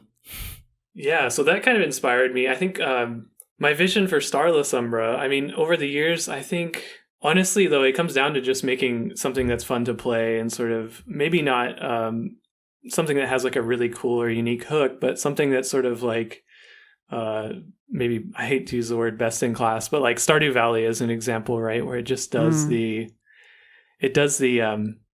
farming simulator mechanic, just everything does really well. So yeah, I think that's a goal. Unfortunately, I've kind of always been a little bit of what's the word? My creative process, I don't like to sort of outline so much. I'm more like a discovery writer. So I think, so it comes down to like creating an interesting atmosphere, and then just from there, dropping characters in a world and sort of seeing where they go. And also at the same time, minimizing complexity. I think in the older versions of Starless Umbra, I had like, maybe a cooking system, like 2 different skill systems, a running system. I talked about this earlier, and just like kind of really trimming that down to what makes an RPG fun to play, it might be just dumping a mini game in every other dungeon, and puzzles and stuff like that. But that's kind of what my creative goal is moving forward with the reboot. I'm thinking of that like one screenshot that I kept seeing throughout my RPG Maker like travels of that minecart like jumping. Oh yes, yeah. That was definitely like a Donkey Kong inspiration, and I did a pixel version of it with RPG Maker 2003 using pictures, so it was all like perfectly pixel based and everything. And then when I rebooted the game, I was like, all right, I have to build the minecart little platformer segment again, so I built that out again for the remake. Oh wow, yeah. I'm just happy. I'm happy it's still there.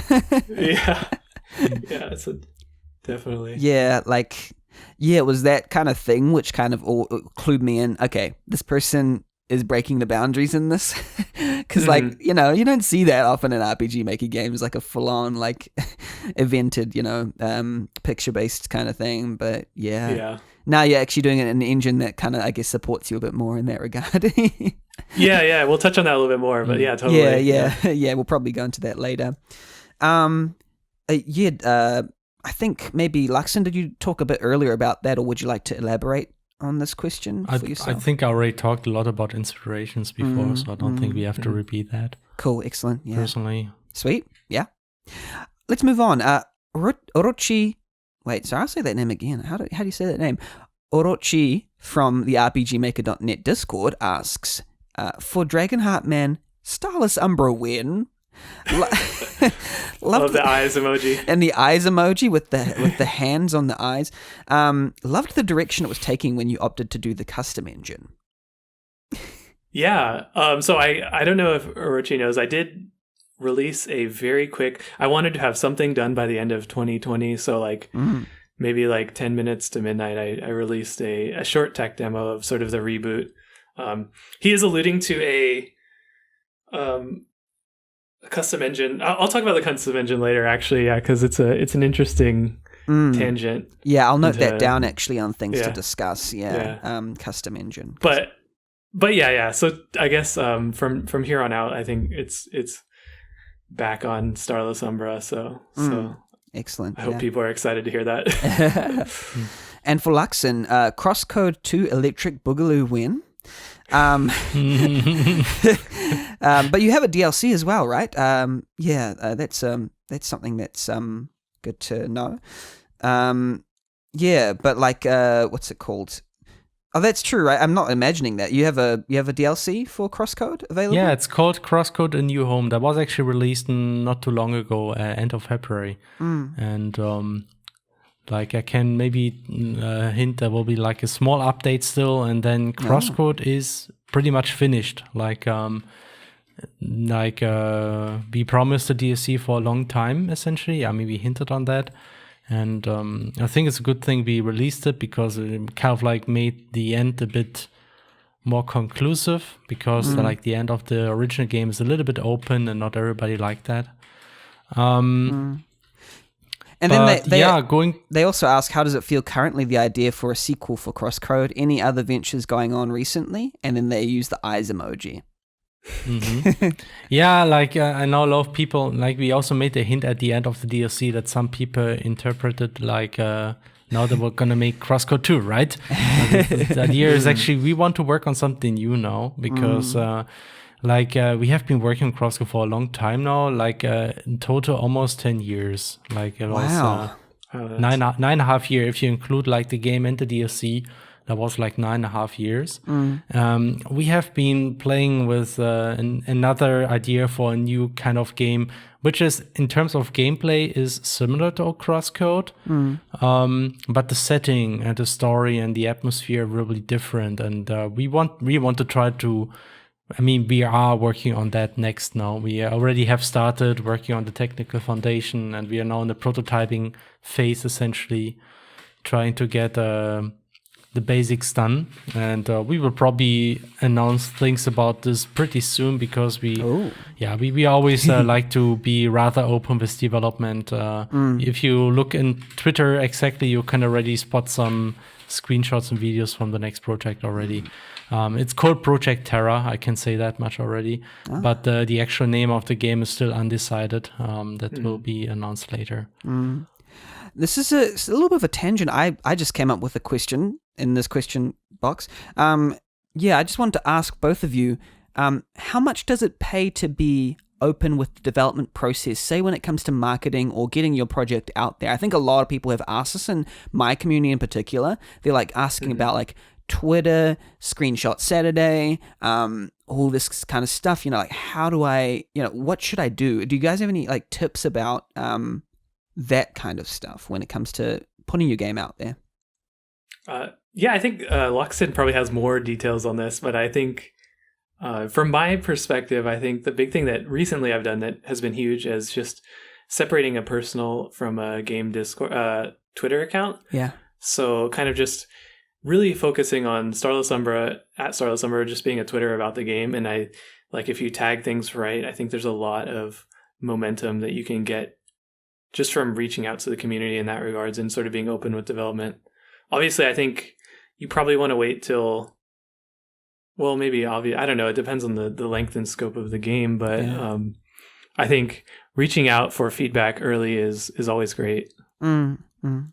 Yeah, for CrossCode, the process went like we worked on a technical demo for about a year, and when this one was released, we went public essentially after 1 year of development, and that version just had the ball throwing and some basic gameplay stuff, and then we started a blog and we went on Twitter and we kind of like posted things here and there, and from my personal experience, I think it's a big advantage to doing this because you kind of like it's over the years you can actually grow quite the community.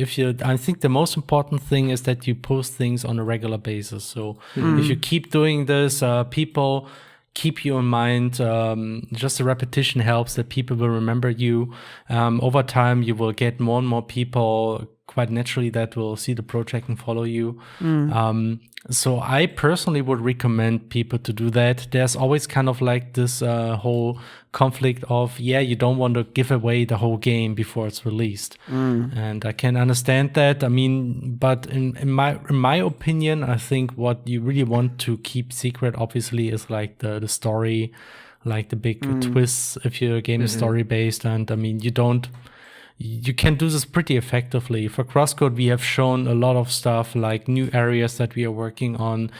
Some of the enemies, obviously, but we have not shown some of the boss enemies because we thought that would be too much of a giveaway. Yeah. So, like people should be surprised to see like a huge boss fight. We also never showed like big story twists, like critical cutscenes. So I think like finding the right balance here is a good idea.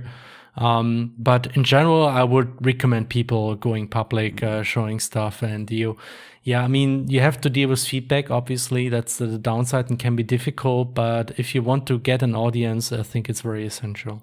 Yeah. Right. And there's a lot of value too in just having like even if it's not a large audience, but the people who follow you initially, that's like a core group of people that are really interested in what you're doing. So I think there's obviously there's time later for like broader advertising and things like that. But if you have like a small core of people that are very excited about your game, I think that's worth a lot. Like even now for Heroes of Umbra, there's maybe the Discord's a little quiet, but there's still like 2 or 3 people that still play. And just to me, like knowing that there are people that are still interested in the game, I think it has a lot of value. So definitely.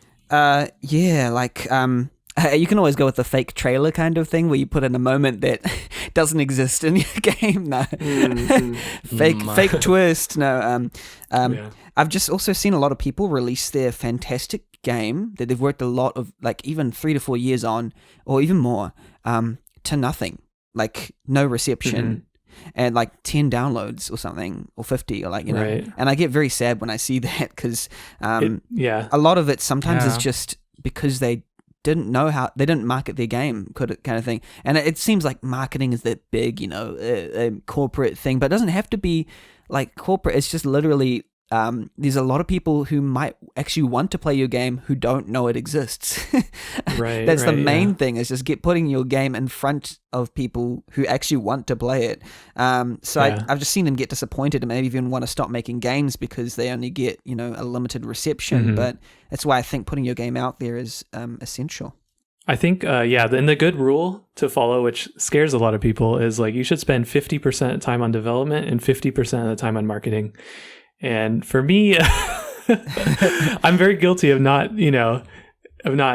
quite, reaching that medium. But I think the marketing is huge, and it echoes. You know, you have to put in the work, but it does pay dividends.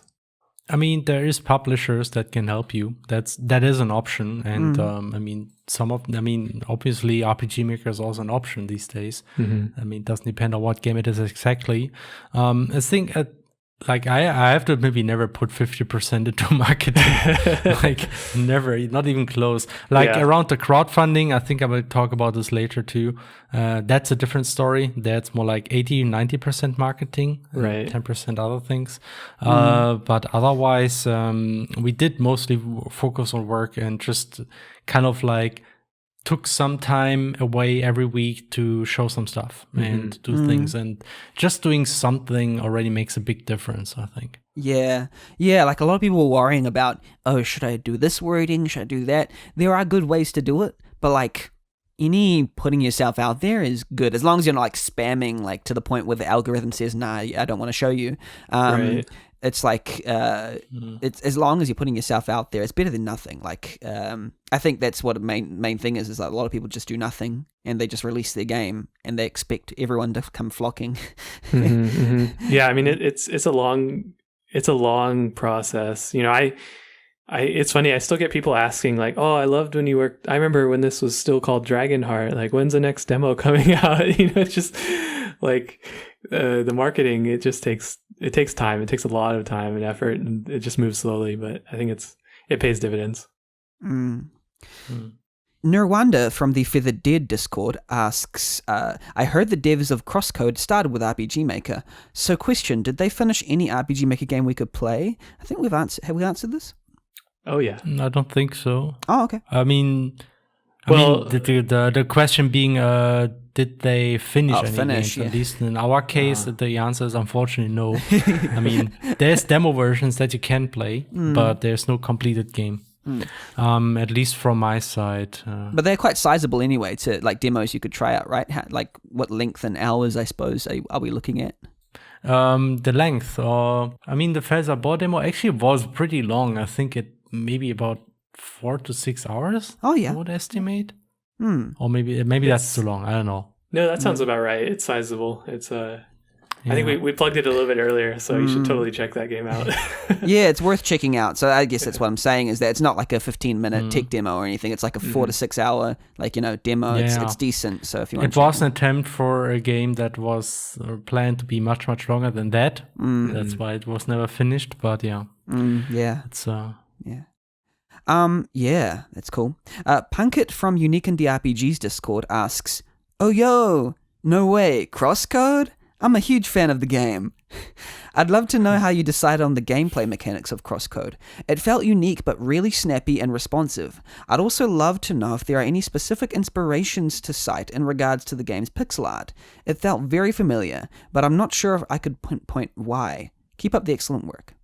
Okay, yeah. So the mechanics, as I mentioned before, Yoshi's Island was kind of like the go-to inspiration right away. It was kind of like the first idea was, let's make Yoshi's Island, but it's top down instead of side view and jump and run.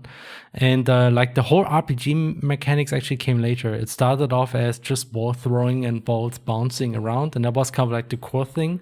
And then we actually made close combat and a lot of other stuff. And there was kind of like a very colorful mix, but it sort of worked. And with regard to pixel art graphics, I think a huge inspiration that might seem very familiar is Seiken Densetsu 3 or Trials of Mana. I mean, ever since I played that game, and that already happened during my RPG Maker times, because Velsarbor also has like a very similar art style, because I mean I straight up used Seiken Densetsu 3 tile sets and Terranigma tile sets. Yeah. So it's kind of like a mix of Terranigma and Seiken Densetsu 3. And CrossCode, I just created tile sets on my own because this time it was commercial. I didn't want to use graphics from other games. So I tried to copy the style from Seiken Densetsu 3, and that's why it looks pretty similar at times. Yeah. Because I still think it's one of the greatest tile-based graphics that you see these days. So, yeah, definitely. Yeah, yeah, and it's like acknowledging those early days of Rips, Rudra, and all or everything that. It's like it's a staple of the RPG Maker community. But like that's a good point to like you started with Rips, if I heard correctly, but then like created your own original pixel art style influenced by that. But like I think it's lovely to hear that that's possible. Even Blind does that as well with their new version of Beloved Rapture. I believe it started with Rips, but then they created their own full tile set that's reminiscent of the original. I think if you want to create pixel art graphics, it's really not a bad idea to rip graphics, have a very close look at it. And I started off just extending graphics. I ripped graphics from Seiken Densetsu 3, Terranigma, and then I modified them to do things that I wanted, and I just tried to make those modifications look similar to the original graphics. And just doing that, you actually learn a lot about how pixel art should look like, how you make the details work, and that kind of evolved. And at some point, I was kind of able to do tilesets on my own. Yeah. So that's actually a very effective approach to learn pixel art, I think. Yeah. Yeah, like by need, because you feel like, oh wait, I'm making a game. I need more stuff. Well, I guess I have to learn pixel art. That's exactly what I did for Heroes of Umbra. Yeah. and yeah, the big thing for that is like, referencing other pixel art and sticking to a consistent palette and things like that. I think it all helps. Yeah. I don't know how to pronounce this. Lapuri, maybe? Lapuri, from Twitter asks, a question for Zexyu. 11 years is a heck of a long time to work on a single project. How did you manage to keep yourself motivated during development? I like this question a lot because I'm not always motivated. It's very clearly like there are times where, you can't really rely on the motivation to keep working just because there's so much work ahead of you. So it's really just a matter of discipline versus motivation, and kind of realizing that, for me at least, not working on things feels bad, like getting distracted feels bad. Yeah. Not finishing something feels kind of bad too. And, to get a little bit darker, like I want to work on something while I can because I don't have all the time in the world. And, there will be a day where I can't make games. And so to kind of nip it in the bud, I want to make them now, and kind of leave behind a legacy. So, but definitely, I think careful planning was a huge part of it. And I know, actually, Lachsen posted this on Twitter probably a couple of years ago, the train dev. And so way before COVID, a lot of my development would be on the train ride to and from work, that was just like, oh, wow. Yeah. And so I would think, maybe I would be too distracted with my game during the workday, but like, okay, I've got 1 solid hour. I've got the seat on the train. What am I going to work on? And just kind of, focusing on that is critical. And even more so now that, I don't know if I mentioned this earlier, but I'm a new father. So, oh, wow. Yeah. Oh, wow. Yeah, congratulations. Thank you. Yeah. So I have a 4-month-old right now. And so just like, the moment she goes down for a nap, I need to know what I'm going to, be working on. So use your time extremely, efficiently. Yeah. And then I guess it's exacerbated by the fact that it's a hobby project, and I work full time elsewhere doing software engineering. So just like, the more you work at it, I feel like the more it sort of, you will learn to prioritize your life and maybe, not feel so distracted, and also kind of find the discipline to keep pushing. And so, I don't know if you both of you find this. Maybe Lachsen, since I don't know how much. Maybe it's become your job now, I think, but like full time. I'm not sure of your situation, but when I've got older, I kind of envy the amount of time I had when I was young. Oh my gosh. Oh yeah. I was at uni, like wasting away hours, and I was like, I could have used those hours to make games, but now I have the discipline, but none of the time. Right. Yeah. Honestly, I think it's really impressive if people like Zexyu manage to do that, like having a full-time job and manage to work on a game in parallel. I mean, I can really understand why it would take 11 years doing that. I mean, that is really difficult. To be fair, like in my case, I never was in such a difficult situation exactly. I did have at some point a full-time position, but that was as a research student at university, and that is not nearly as working full-time in the industry. It's not nearly as time, at least it depends on where exactly you do research. But at my chair, they had a very hands-off approach to managing their students. So I actually had a lot of time free to work on my game, surprisingly. And that's actually why CrossCode started. And ever since the crowdfunding, I did it full time. So it's a very different story here. And I mean, also, if you work on full time again, it's still not easy. You still have to have to manage your motivation. You have to be disciplined to make consistent progress. But still, it's still a huge difference compared to doing it in your free time next to a full-time job. So really hats off. Yeah, thanks. I guess one advantage of working on a game kind of on the side is that you don't really run into issues of burnout like as much as you might if you were doing it full time. So that was one thing I was pretty grateful of. That's true. Burnout can happen. Yeah, that actually did happen a little bit toward the end of the full version development. That was a bit too much.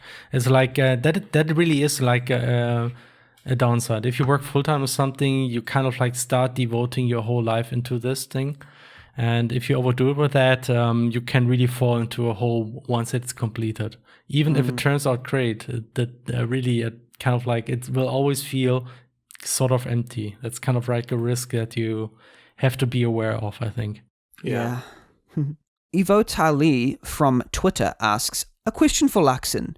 What are the Radical Fish team's thoughts on the Emily romantic pairing?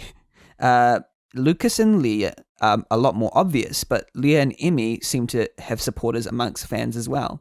Shipping. That's a nice way of saying it. My impression is that the Emmy-Leah romantic pairing is really mainstream. At least that's what most people seem to go after, to an extent where I was almost like thought it was strange because in my head, it was actually much more that Lucas and Leah had a kind of like a special connection, but apparently this was not emphasized strongly enough in the main game. So everybody went with Emilia. The funny thing is, the original plan, for me at least, was just to be Emily and Leah to be very good friends. And to me, that was just the idea, about the Bechdel test? Right. It's kind of like the idea, if you want to have a game which is kind of like progressive in regard to female characters, just have two of female characters be in a story talking about something which is not about a man. And we wanted to make sure this is the case in Cross because we thought, hey, we have a female main character and there's another female main character and they just play together. And the irony is people make a romantic relationship out of that. Yeah. It might be because of some decisions on how those characters talk with each other. Like people thought there's more between them, and that was never the plan. But honestly, really, I think it's fine. People can just kind of like imagine how the relationship between the characters work on detail. That's why I never wanted to push a certain agenda too strongly with a game. Like people could imagine that those characters get together, but for the DLC, I still wanted to push the Lucas Leah angle a little bit stronger, so people kind of like get the idea that there might be a connection between those two as well. But and to be fair, like close friendships can often be misconstrued as romantic attraction. Like it's. I think it's a good sign sometimes when people are like, are you guys romantically attracted? It's like, no, we're just really good friends. So it's or like things like that. Like the relationship can be strong without romantic attraction, but it can be misconstrued. Right, yeah, it's totally a mark of a good, or maybe even a normal game where you have, I'm glad you brought up the two female characters who talk about something other than guys, because as soon as you look at mainstream media, you see that everywhere where it's just like anytime two female characters are alone, they're talking about another man, and it's just it pops up everywhere. So I'd just like to thank everyone who asked questions. The Captain 127, Ein Kartoffel, Altau Tact, Juice Gonzalez. We didn't get around to answering your questions, but thank you for asking. I think you might have found some answers in other places. Awesome. So now that we've opened up that question box, let's close that and let's move on to something we're going to just dive into, which is our next section, the deep dive.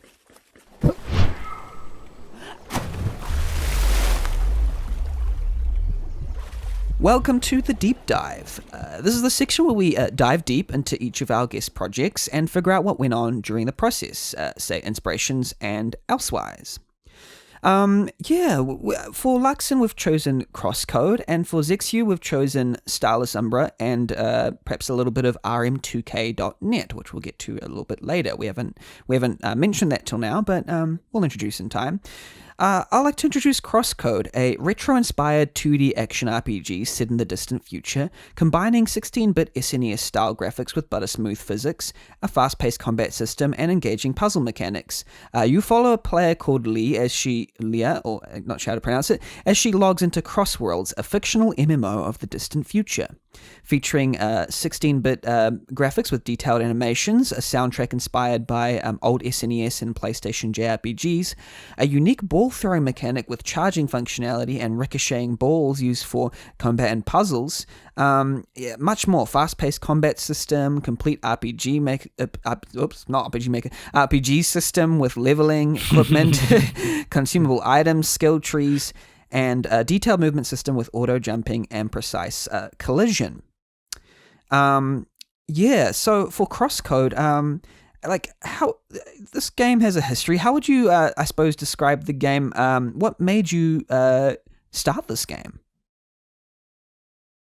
I mean, like the very first version was created actually during that meetup in Bremen, if I'm precise, because me and a friend, we worked on a small mini game about throwing balls from a top-down perspective inspired by Yoshi's Island. That was actually the very first prototype, which was based on RPG Maker 2K3.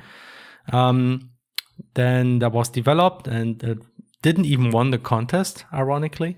But we still liked the idea a lot. It was we kind of like developed this a little bit, but I was still working on Velsarbor at the time, honestly. And then I decided, I want to focus on Velsarbor. And then I started studying computer science, and it kind of like was asleep. But later, after I went into Nintendo DS homebrew development, I actually picked up that game because I thought I really liked this approach. I wanted to make something which is more simple, ironically. I thought maybe it should not be an RPG. I just want to make a game about throwing balls. Yeah. And I did that with a Nintendo DS homebrew. And I was quickly, it was a bit too much for me because like working with C++,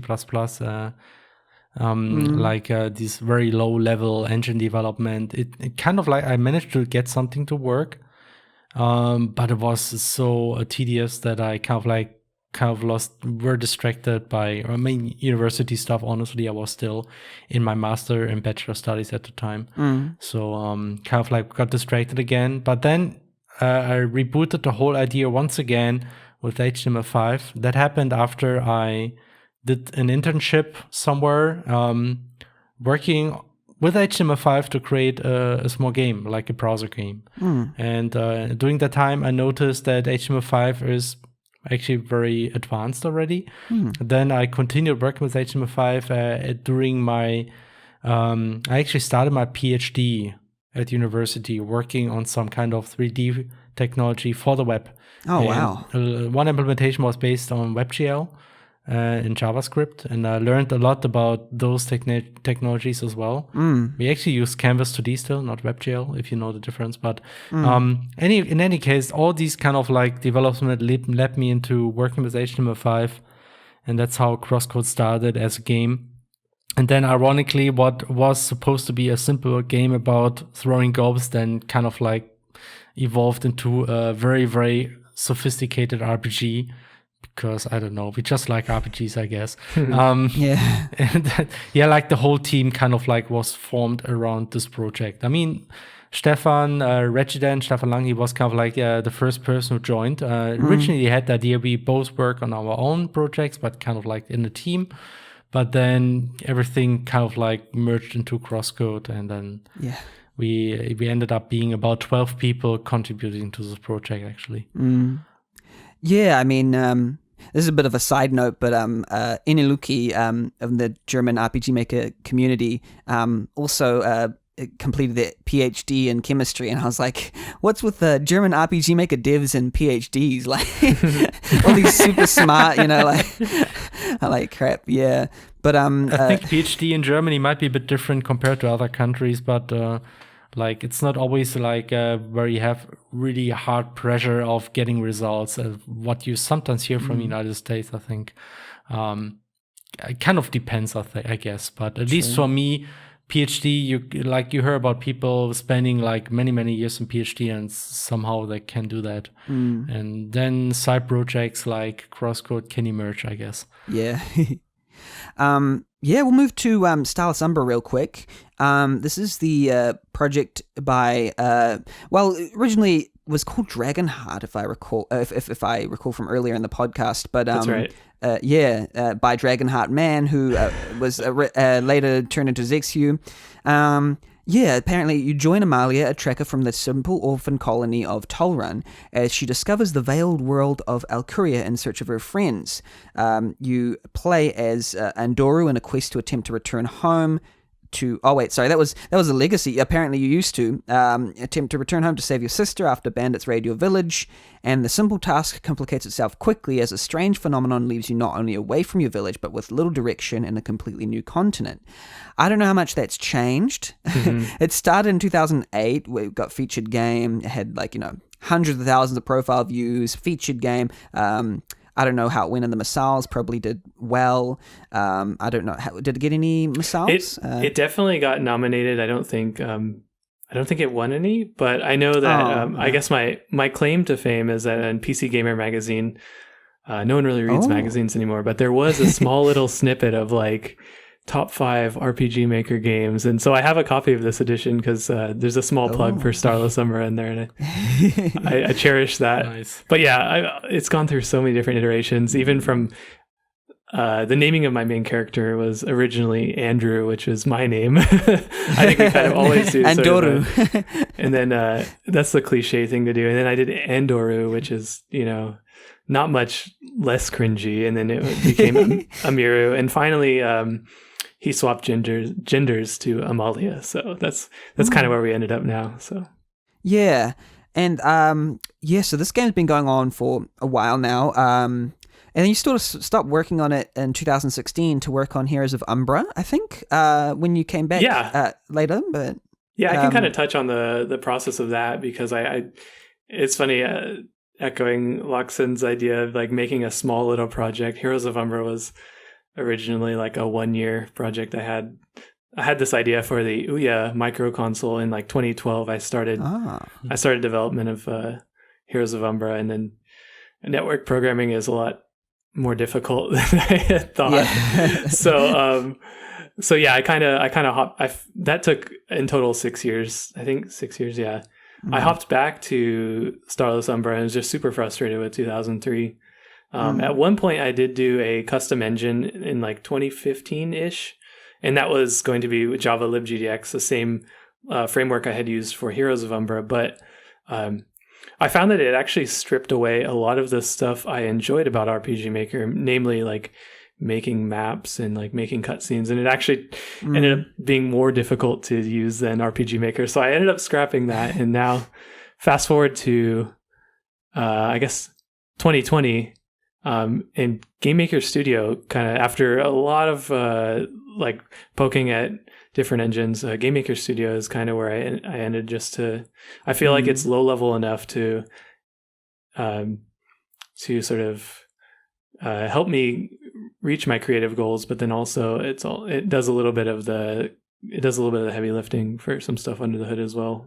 So yeah, and I guess I'll ask also, like, for the initial inspiration of Starless Umbra and what it has become today, what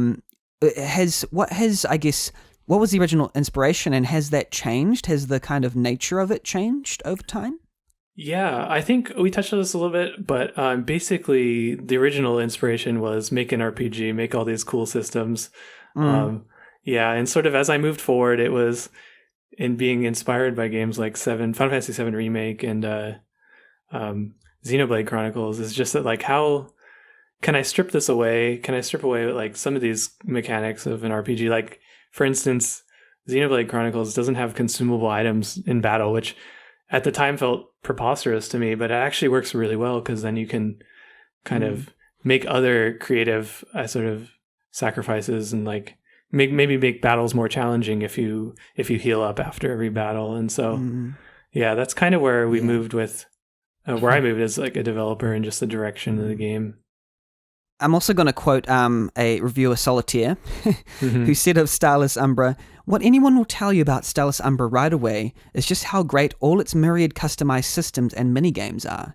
Indeed, the stamina running system is so wonderful that you'll immediately miss it the next time you play any other RPG Maker game. However, these systems are not without flaws, as the skill system is so needlessly complex that it takes a PhD in astrophysics to understand it. It also requires a staggering number of otherwise useless items to build up in your inventory. This, along with the massive amount of food for cooking and the dozens of healing items, and, well, you'll always have something on hand to heal that missing 5 MP. But I imagine many a neophyte has stared at the item menu wondering just whatever they were supposed to do with all this stuff." Yeah, I'm glad that you brought that up, because I definitely, the skill system was like, it was so weird because you would collect these, you had to buy like ammunition basically, and you'd put points into skills, but the more points that were in skills, the more expensive the skills costed, and there were like different gems, so you could like switch. It was a little too complicated, and this was on top of the built-in skill system, and like of course equipping like accessories to learn skills and things like that. And it was just sort of just an era of like just wanting to have all these systems in the game, and kind of peeling back away from that now, I think. Yeah, it's a bit... small side note, that's pretty much how TARS Adventure development went for me too. So like, just put all the systems in there. And that was part of the reason why I stopped working on it. And then started with Velsarbor, where I tried to make things a bit more limited. And a little concise, Yeah, totally. So, yeah, I suppose with this new version, you're... making a bit more concise, I suppose, maybe. I don't know. So concise from there, and then I guess my other little trick is kind of having it take place in a world that's a little bit more fleshed out. So in the reboot, the Umbra is basically like this fog that inhabits parts of the world, and it's pretty deadly. So there are these colonies that kind of are erected to prevent people from facing the effects of this fog. So I guess none of this is really explained in a big info dump at the start, but it's kind of just hinted at throughout the course of the game, so that it really it makes the dialogue and the characters feel a bit more natural and lived in, just kind of always having this big backdrop of like a world to kind of lean on. So excellent. I'd like to switch over to CrossCode with Lachsen. You had an Indiegogo campaign for your game, CrossCode. With the whole team. I realize I just said your game, but sometimes it's good to include the whole team. I'm not the only person. Yeah, exactly. You're part of a larger team which all work on it. They just compounded upon your efforts. For the team. You created an Indiegogo campaign and kickstarted the... Wait, I say kickstarted. Is that something you use with Kickstarter only, or do I say Indiegogo'd? Crowdfunded the effort. There you go. How would you... what were your experiences with crowdfunding CrossCode? Crowdfunding CrossCode was pretty much my most stressful experience in my life, maybe. I think because it took us a very long time. Crowdfunding a game with Indiegogo is maybe also not quite as easy as with Kickstarter, because maybe the platform has not the best reputation among many people. But yeah, it's just difficult to crowdfund a game, because you really have to go full on marketing. It really is so much about trying to get everybody to learn about the game, to find as many people as possible, to maybe be ready to pledge some money for you. And being a programmer first and a game designer second, it's really difficult for me to focus on things like marketing. But that's what the whole team essentially did. It was 2 months, just 100% marketing. Even before the campaign, we did a lot of stuff in preparation to kind of kick this off. And we just barely made it work in those 2 months. And like the last few weeks were really, really stressful because of that. And but yeah, like I'm happy it worked. There was kind of like it was a challenging time, but in the end, gladly it was worth it. 90,026 euro raised of the 80,000 euro goal, 2,326 backers, massive achievement. Would you recommend crowdfunding? I mean, as I said, don't expect it to be just post something and you get money. Yeah. You have to really put in a lot of work to make a crowdfunding work. And one part of it is what we mentioned earlier. You should try to get an audience before you do a crowdfunding. That's why we had 2 years where we just were sharing development. We were posting the demo in all kind of forums, trying to get people to play the demo version. We were showing around screenshots, made a trailer, all these kind of things. They need to be prepared, and you need time to work toward the crowdfunding. And then during the crowdfunding, it's essentially a full-time job, just trying to get attention. And that depends on like some people are more effective in doing this than others, but it's kind of like you tend to get the positive bias of always seeing like all those successful campaigns, but there's a whole lot of campaigns that don't work out that way, that you easily don't see, because that's why you don't see them. That's why they fail, because they didn't manage to reach enough people. So it's not quite as easy money as you might expect. On the other hand, I also would not claim saying that Kickstarter doesn't work anymore these days. You still see enough games being successful. So I don't really think it's like you can't do this anymore. It's still possible, I think. But yeah, just be aware that it's a lot of work. It's not you don't get the money for free. And you even stated that Indiegogo plus fixed funding, which was the option you chose, which makes it like Kickstarter. So you're like, if we don't reach it, you'll get your money back. Don't worry. That's the thing. We wanted to do that because we thought that people have much more trust into the project when you do that. Because otherwise, you think, even if I don't, it's kind of like throwing away your money. Even if they don't reach the goal, they still keep it. But what will they do then? So like obviously that's why Indiegogo has the bad reputation, because that's what you can do in Indiegogo. You just take money, and even if you don't reach the goal, you keep it. The big downside is like you can say fixed funding, but people don't see that. They assume it's still Indiegogo, and you just throw money and they just keep it. It feels like a scam, and that's why I would recommend using Kickstarter. Just go with strict Kickstarter. It's better, I think. I just wanted to add, I don't know if you guys had this experience, but when I first discovered Kickstarter in the early 2010s, I feel like I was throwing money at like every single game, and everything seemed so cool. And sort of as time kind of went on, like a lot of these games didn't actually make it. And I feel like I was kind of bamboozled by a couple projects. And I feel now I'm a lot more hesitant to sort of throw my money at these titles. So I'm curious if like the peak Kickstarter experience has passed, or if it's, you mentioned earlier, maybe it's still viable, but I don't know if you guys had shared that same sentiment. I mean, I'd give you the example for Chained Echoes. Chained Echoes also did a Kickstarter. They actually managed to collect 130,000 euro. Wow. So they actually were more successful than we were, and only within a month, not 2 months. Wow. So there's and I think there's still a lot of other examples like this. I really don't have a list, but here and there I still see successful crowdfunding campaigns. Of course, there's a lot of people who have been burned, but there's just so many potential people who are still willing to pledge for games they really think are interesting. So I would think it's still possible. Right. It's just a matter of getting the audience and really, showing your stuff up in advance. And the more you have done, the better. So that's great to hear. Yeah. Because I just as a side tangent, I think one of the other creative directions I want to do with Starless Umbra is to not try to do everything myself, and I would love to, crowdfund it, but of course that's like way down the road, I think, once we have something established. So it's good to hear. I'll kind of I'll focus now on maybe we'll talk about RM2K. What's it called? RM2K.net.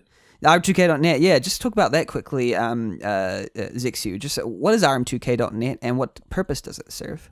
Yes, I'll touch on that real quick. But basically, I think within the past 8 to 10 weeks, I sort of reinvigorated myself into web development and kind of learned like modern web dev. And I decided to create a website sort of just to start to archive some of the games I had found, RPG Maker games specifically, lying around on like old hard drives and things like that. So, I think there are a lot of projects like this already, but I think mine, I focused more on like ease of use. You could drag and drop.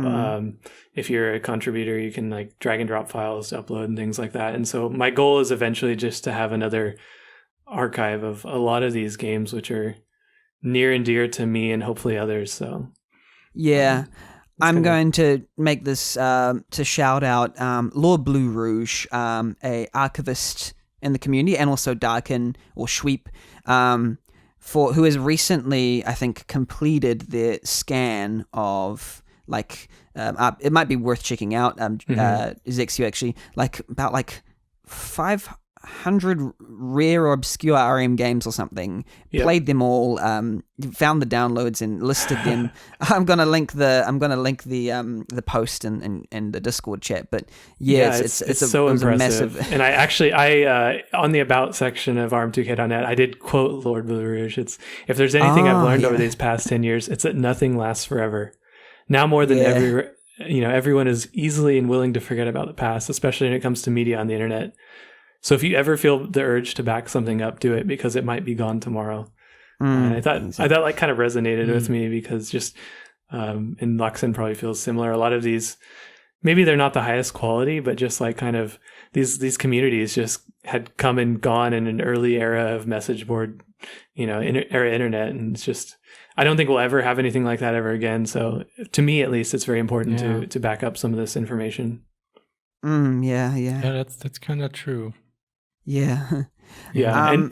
And currently it's just all mostly my projects, but it's kind of nice to have a space to just reminisce about like what were my game development goals at the time, and kind of just like showcase all the different versions of Starless, Umbra / Dragonheart that I ever released, even though, a lot of them are kind of trash, but I put here, it's a great learning experience, and I think I've come a long way since then. But never forget your roots, even if they're littered with Final Fantasy VII midis and horrible tileset edits. So it's kind of especially. It has a particular charm, I think. Yeah, definitely. I'm trying to think. So I think I'll kind of wrap it up with a final couple questions. About like the games in particular for CrossCode and Starless Umbra. Since one's pretty much almost completed and the other one's in progress, what are you most proud of about the game? What went well, and what was the biggest, say, obstacles, and how did you overcome them? So those are two questions. What went really what do you love about your game? What do you love about your game the most? And then what was perhaps difficult to kind of overcome, and how did you overcome that? Okay, for CrossCode, there's several things that I'm very proud about, but I think I'm just mostly very proud that actually people appreciate the writing in particular, and that people like the characters, because I was always feeling a little bit uncertain, because I'm not a native English speaker, but the game is written in English. And to be fair, the English was sort of weird because of that, but we did have a lot of support by the community that helped us tweak those kind of mistakes, those language mistakes, to make it feel more like proper English.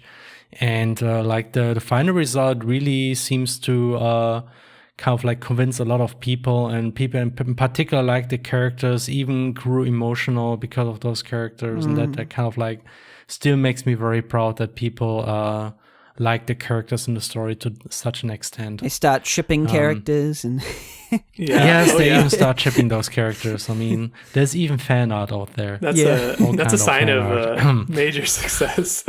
yeah. So that really makes me proud, so to say, because it also gives me a lot of confidence, because there's times where I thought, maybe like I'm not that good at writing, especially when it comes to English, because I always felt like very insecure about how good I am with English writing. So I'm actually very surprised that it really worked in the end. Yeah. Me just writing English dialogue with, of course, the community fixing things. The thing that was probably most difficult, and that's just a lesson I would give away with everybody, is that at some point we actually changed the portraits of CrossCode. In the beginning, they were kind of like very rough. They didn't look that great. Like there were a sufficient amount of players saying, the pixel art is great, but the portraits are kind of crappy. So we decided to rework those. Like we put all our artists together and tried to work on a nice style. And we liked that a lot. And I thought it was so much better than the old portraits. And then we made an announcement. And people, like a fair amount of people said, I don't like those. I want the old portraits. Oh my gosh. And we couldn't believe this. And that's like just a lesson I want to give with everybody. People hate change. It goes beyond rationality. People hate change. If you do something, if you change something, there will always be people who hate that, no matter how great it is. That's at least my opinion to this matter. And that was really frustrating, Right. like putting so much effort into creating really nice looking portraits and then getting actually like a surprising amount of people saying, I want, could you add an option for the old portraits? Come on. And like the funny thing is, nobody would say that today. Like almost nobody. People actually grew accustomed to the more portraits, and everybody, like not everybody likes them, but they're like, I think almost everybody agrees they're better than the old ones now. But when you first announce that, there's always this gut reaction. Oh, this looks different. I don't like that. Not change. You need to be aware of that. Right. Just saying. Right, totally. Yeah. How about yourself, zexyu? Yeah, I think something I've always kind of been proud of with the original especially is just how I've sort of pushed myself to come up with sort of somewhat engaging, for the time at least, dungeon and mini game mechanics. So just always kind of trying to keep things fresh and just pushing forward towards something that people will, that was sort of the immediate thoughts when they hear that Starless Umbra, it's that it's, it's fun to play. And so I think, that kind of always came a little bit more natural to me, to some of like the story and stuff like that. And more recently, after realizing that I didn't want to make my own engine, I kind of went back to the drawing board and I settled on sort of like a small light scripting system on top of GameMaker. So, you'll see it's obviously heavily inspired by RPG Maker, but it's basically events that you create up in a text document, but you can, of course, or you can like pause execution and kind of step through it step by step, and sort of as you're playing the game, you can tweak the cutscenes. And I think that in the original RPG Maker, when you created like these incredibly intricate cutscenes, they took a lot of time and effort. And so just having the tools to really expedite that, I think will go a long way as I move forward with the project. I was really happy with that. Tools make a huge difference, yes. Yeah, definitely. They're very important. Yeah, let's see. Yeah. Things I don't like, though. Or even things that obstacles that are quite difficult to overcome, and then how you either plan to overcome them or how you have overcome them in the past. I think that'll be very useful for people to hear about. Yeah, I'll touch on another optimization I tried to make early on with the custom engine was a map editor that sort of took into account z-axis, and so it would basically, you would kind of create the elevation and terrain, and there's old GIFs of this if you look into the Starless Umbra blog, and then basically from that it would sort of generate a 2.5D sort of rendition of your map. And for the most part, it worked fairly well, but it totally stripped the life away of kind of crafting maps, and like maybe it's just me taking back to reminiscing about the screenshot threads in RPG Maker, but I didn't realize this till after I kind of sat down and I sort of just like streamed myself just like building maps again, and it was just so cathartic to kind of just listen to music and things like that. So that was I guess a misstep on my part, was to not really work with the tools that were available to me, and sort of trying to work on everything myself is another habit I'm trying to break out of too. So we'll see where this goes in the future. Yeah, that's an important point to kind of bring up, is that it's often important, depending on your values or what you're aiming for, to make the development process enjoyable as well. You utilize, if you love mapping, then why not plan around that? Because, I mean, both for motivation's sake, you want to be able to finish your game, but like try to make it like enjoyable, something you enjoy. If you're going to make a game that is everything you hate about making games, to some extent, both you might not finish it, but you might not even enjoy the process, and by the end of it, you'll have released something and you go, well, that wasn't enjoyable. Right. And it forces you to step back too, where you're like, well, do I really need like 2.5D like platforming elements in my game? It's like, yeah, I guess Mario RPG had it, but like when I really like think about trimming the fat, I don't want to worry about like, those collision issues and stuff like that. So keeping it strictly two-dimensional forces me to get a little creative too. Yeah. Yeah, I mean, you have to be aware that, like, especially when you change dimensions, it comes with a lot of implications. It's kind of like, I'm in the sense that I'm very reluctant in going 3D. Because, like, at least going through 3D. To be honest, the next game will be sort of a little bit 3D, but it will be still with a fixed camera. But I would be very much reluctant doing a camera that can move freely, because there's so many implications on gameplay with that, and I wouldn't want to do that myself. And so you kind of like, you have to kind of like some people like to just go wherever and try to experiment, but for some of us it's maybe kind of like it makes more sense to move slowly, to go progressively and just do one thing great, and then maybe try to do something more later, but don't go into a totally different direction right away. Right. At least that's very risky, I think. And some of those restrictions actually improve gameplay. Like if sometimes, what's it called? Like the not going to 2.5D or restricting camera movement can actually make the game, like if you restrict camera movement, sometimes that can make it easier to control your player and things that, like to have a sense of where you are. And so it's just these decisions also have like restrictions can help your game be more fun as well, Yeah, and to touch on Heroes of Umbra real quick, I mentioned this earlier, but I stuck to strictly 16 colors for the entire game, and that did wonders for at least learning how to do pixel art, at least maybe it's not the greatest, but everything is, cohesive. And so, that is very, very true. Yeah. I made the same experience when we worked on Porteros Gray, because that game was supposed to be a Game Boy game. Everything was just 4 colors.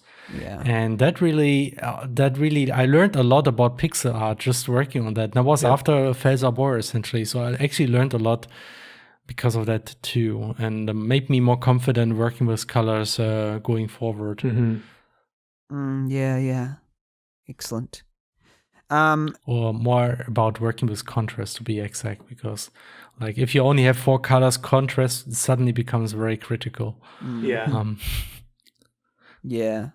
I think it was Henry Jaglom, I don't know how to pronounce it, who said if you give he said that Orson Welles said, a filmmaker who said, the enemy of art is the absence of limitation. So like, if you have limitations, this is particularly pertinent for like RPG Maker, which is full of limitations. Yes. But you can use those limitations to create art. So whatever you use, limitations are often, you can work with them to create something truly transcendent. That's actually very true. Yeah. Yeah, I think, is there any other topics that either of you would like to bring up or discuss with regards to each other's games? One question I would have about Heroes of Umbra. So that is actually an online game, if I understood correctly, right? Yes. So it's multiplayer online. I think that's actually very impressive, because I always heard that working with netcode and synchronizing several players is quite a technical feat, at least. Mm-hmm. There was one of those questions actually that we didn't answer about CrossCode, like, hey, can you now make a multiplayer where I can select my classes? Yeah, and sure. Let me people check have that been box. asking that. Yeah, like people have been asking that since the beginning of the project, and we always say no, it's not that easy. Like the whole game is designed as a single player game. You cannot just quickly make it multiplayer. It doesn't work that way. It's crazy. I just wanted to know how that experience was making an online game. That's what I wanted. Yeah, totally. So I think I took a couple liberties. For starters, there's no central server, so it's basically more like the Minecraft model, I guess, where you start a game and you become the host, and then other people can join your game. And that sort of bit me in the back a little bit, because no one really forward ports anymore, so it's very difficult to get that sort of experience. But yeah, primarily like it was very challenging, and I just went with client authoritative TCP and just I just ran with it there. And I think a lot of the Java library I used, CryoNet, was really great, because you basically feed in objects and they would serialize it to the bytecode and pass everything through the wire. So but yeah, definitely like just a huge challenge. Everything like 5x'd in difficulty. The fact that it was network multiplayer, like it's just it's crazy. Like you'll have a character that like maybe spawns a gateway portal, and it's like, well, what if someone joins the game after they've spawned the portal? Suddenly you need to do all this synchronization and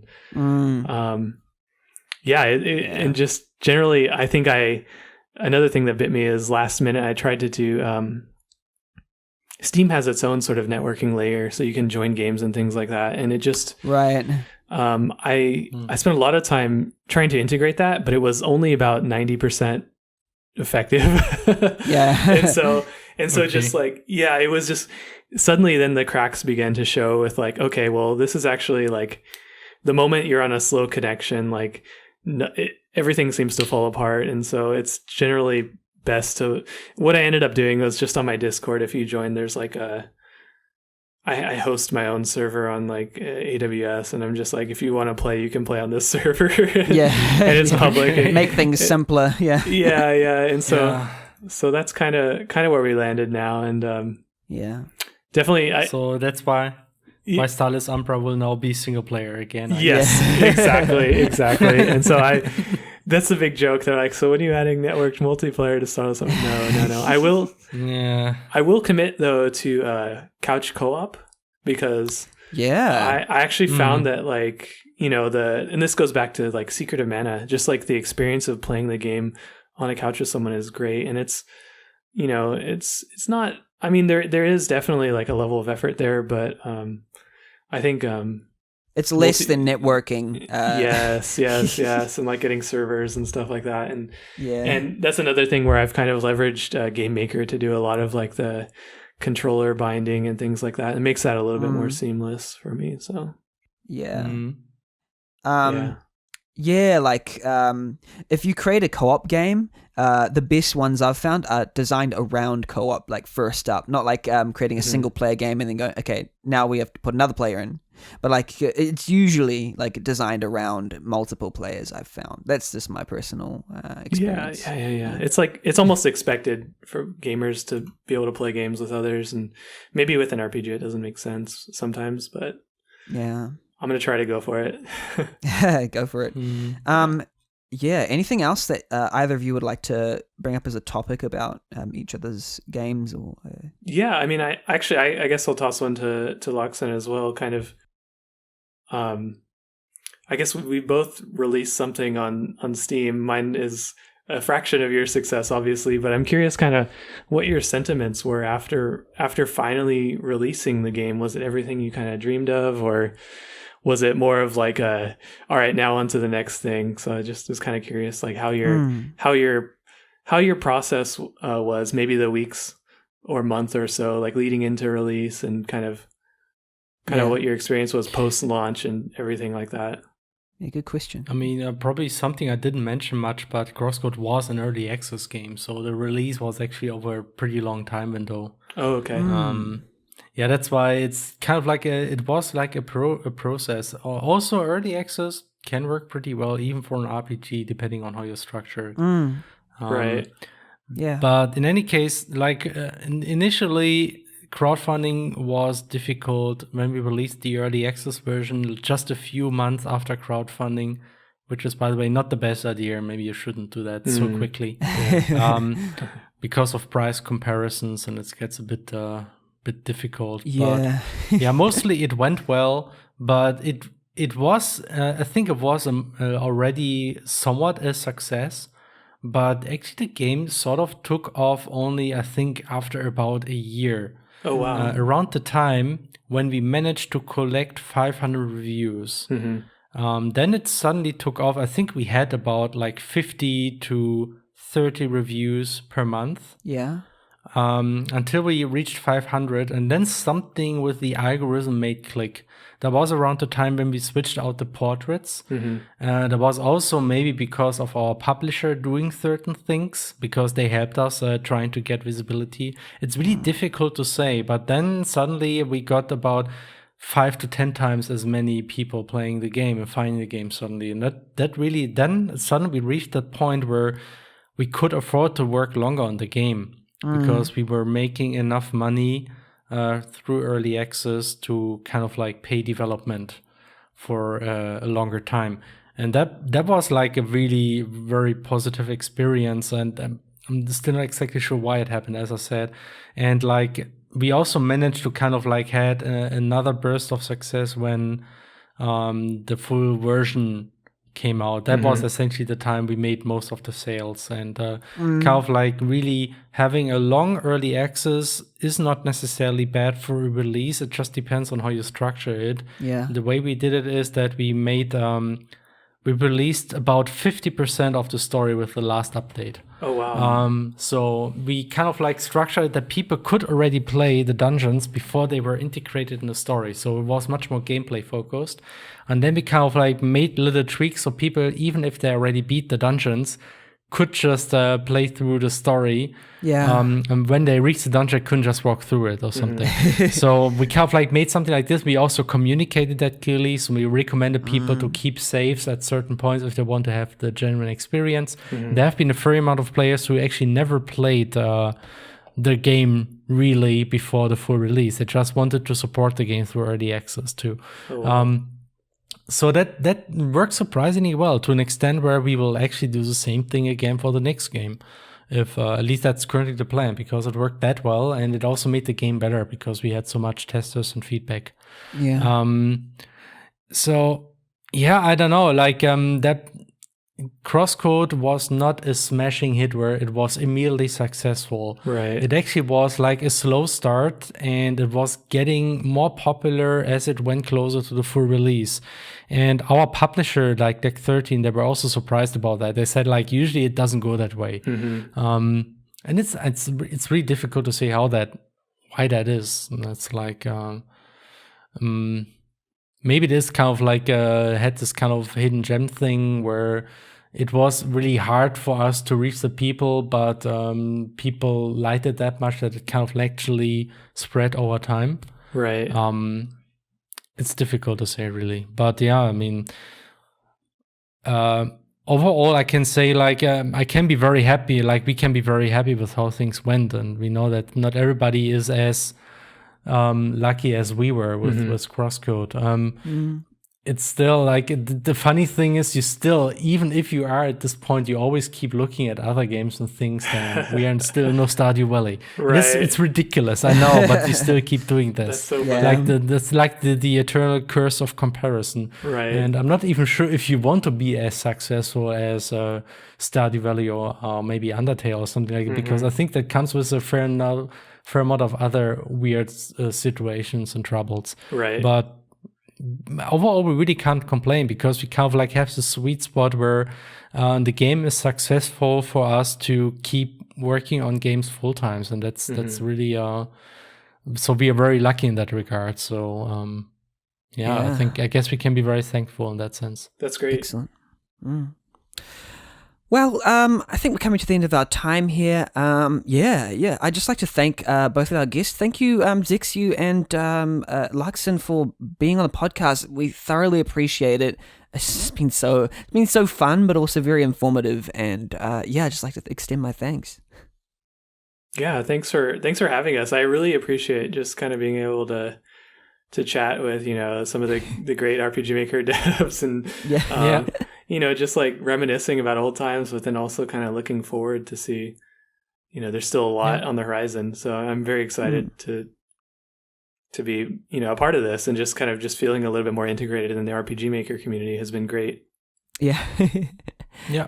Me too. That was a lot of fun, actually. I didn't expect to, I really liked talking about the old RPG Maker days and seeing how many things that we actually have in common, independent of where we work with RPG Maker. Yeah. That was actually a lot of fun. So, we really had a great time. So thanks for inviting me. Oh yeah, I'm glad to hear you have fun. That's one of the main things. I want our guests to have a little bit of fun. I don't want it to be a drab experience. Yeah. Yeah, so now's the time to just plug anything that you are either working on or any how can we follow your progress? What can we do to support you? Yeah, we'll start with Lachsen. How can we support you and Radical Fish Games? Okay, so there is, of course, our webpage, www.radicalfishgames.com. You can just follow our development there in general. There's our Twitter, and mostly our Twitter. That's where we are most active. So there's Radical Fish Game without an S, because at the time we couldn't write an S. That was too long. So Twitter, Radical Fish Game. There you can see a lot of CrossCode fan art and also sometimes updates for what we are currently working on, because if you look closely, there is already some stuff showing up here and there for the next project.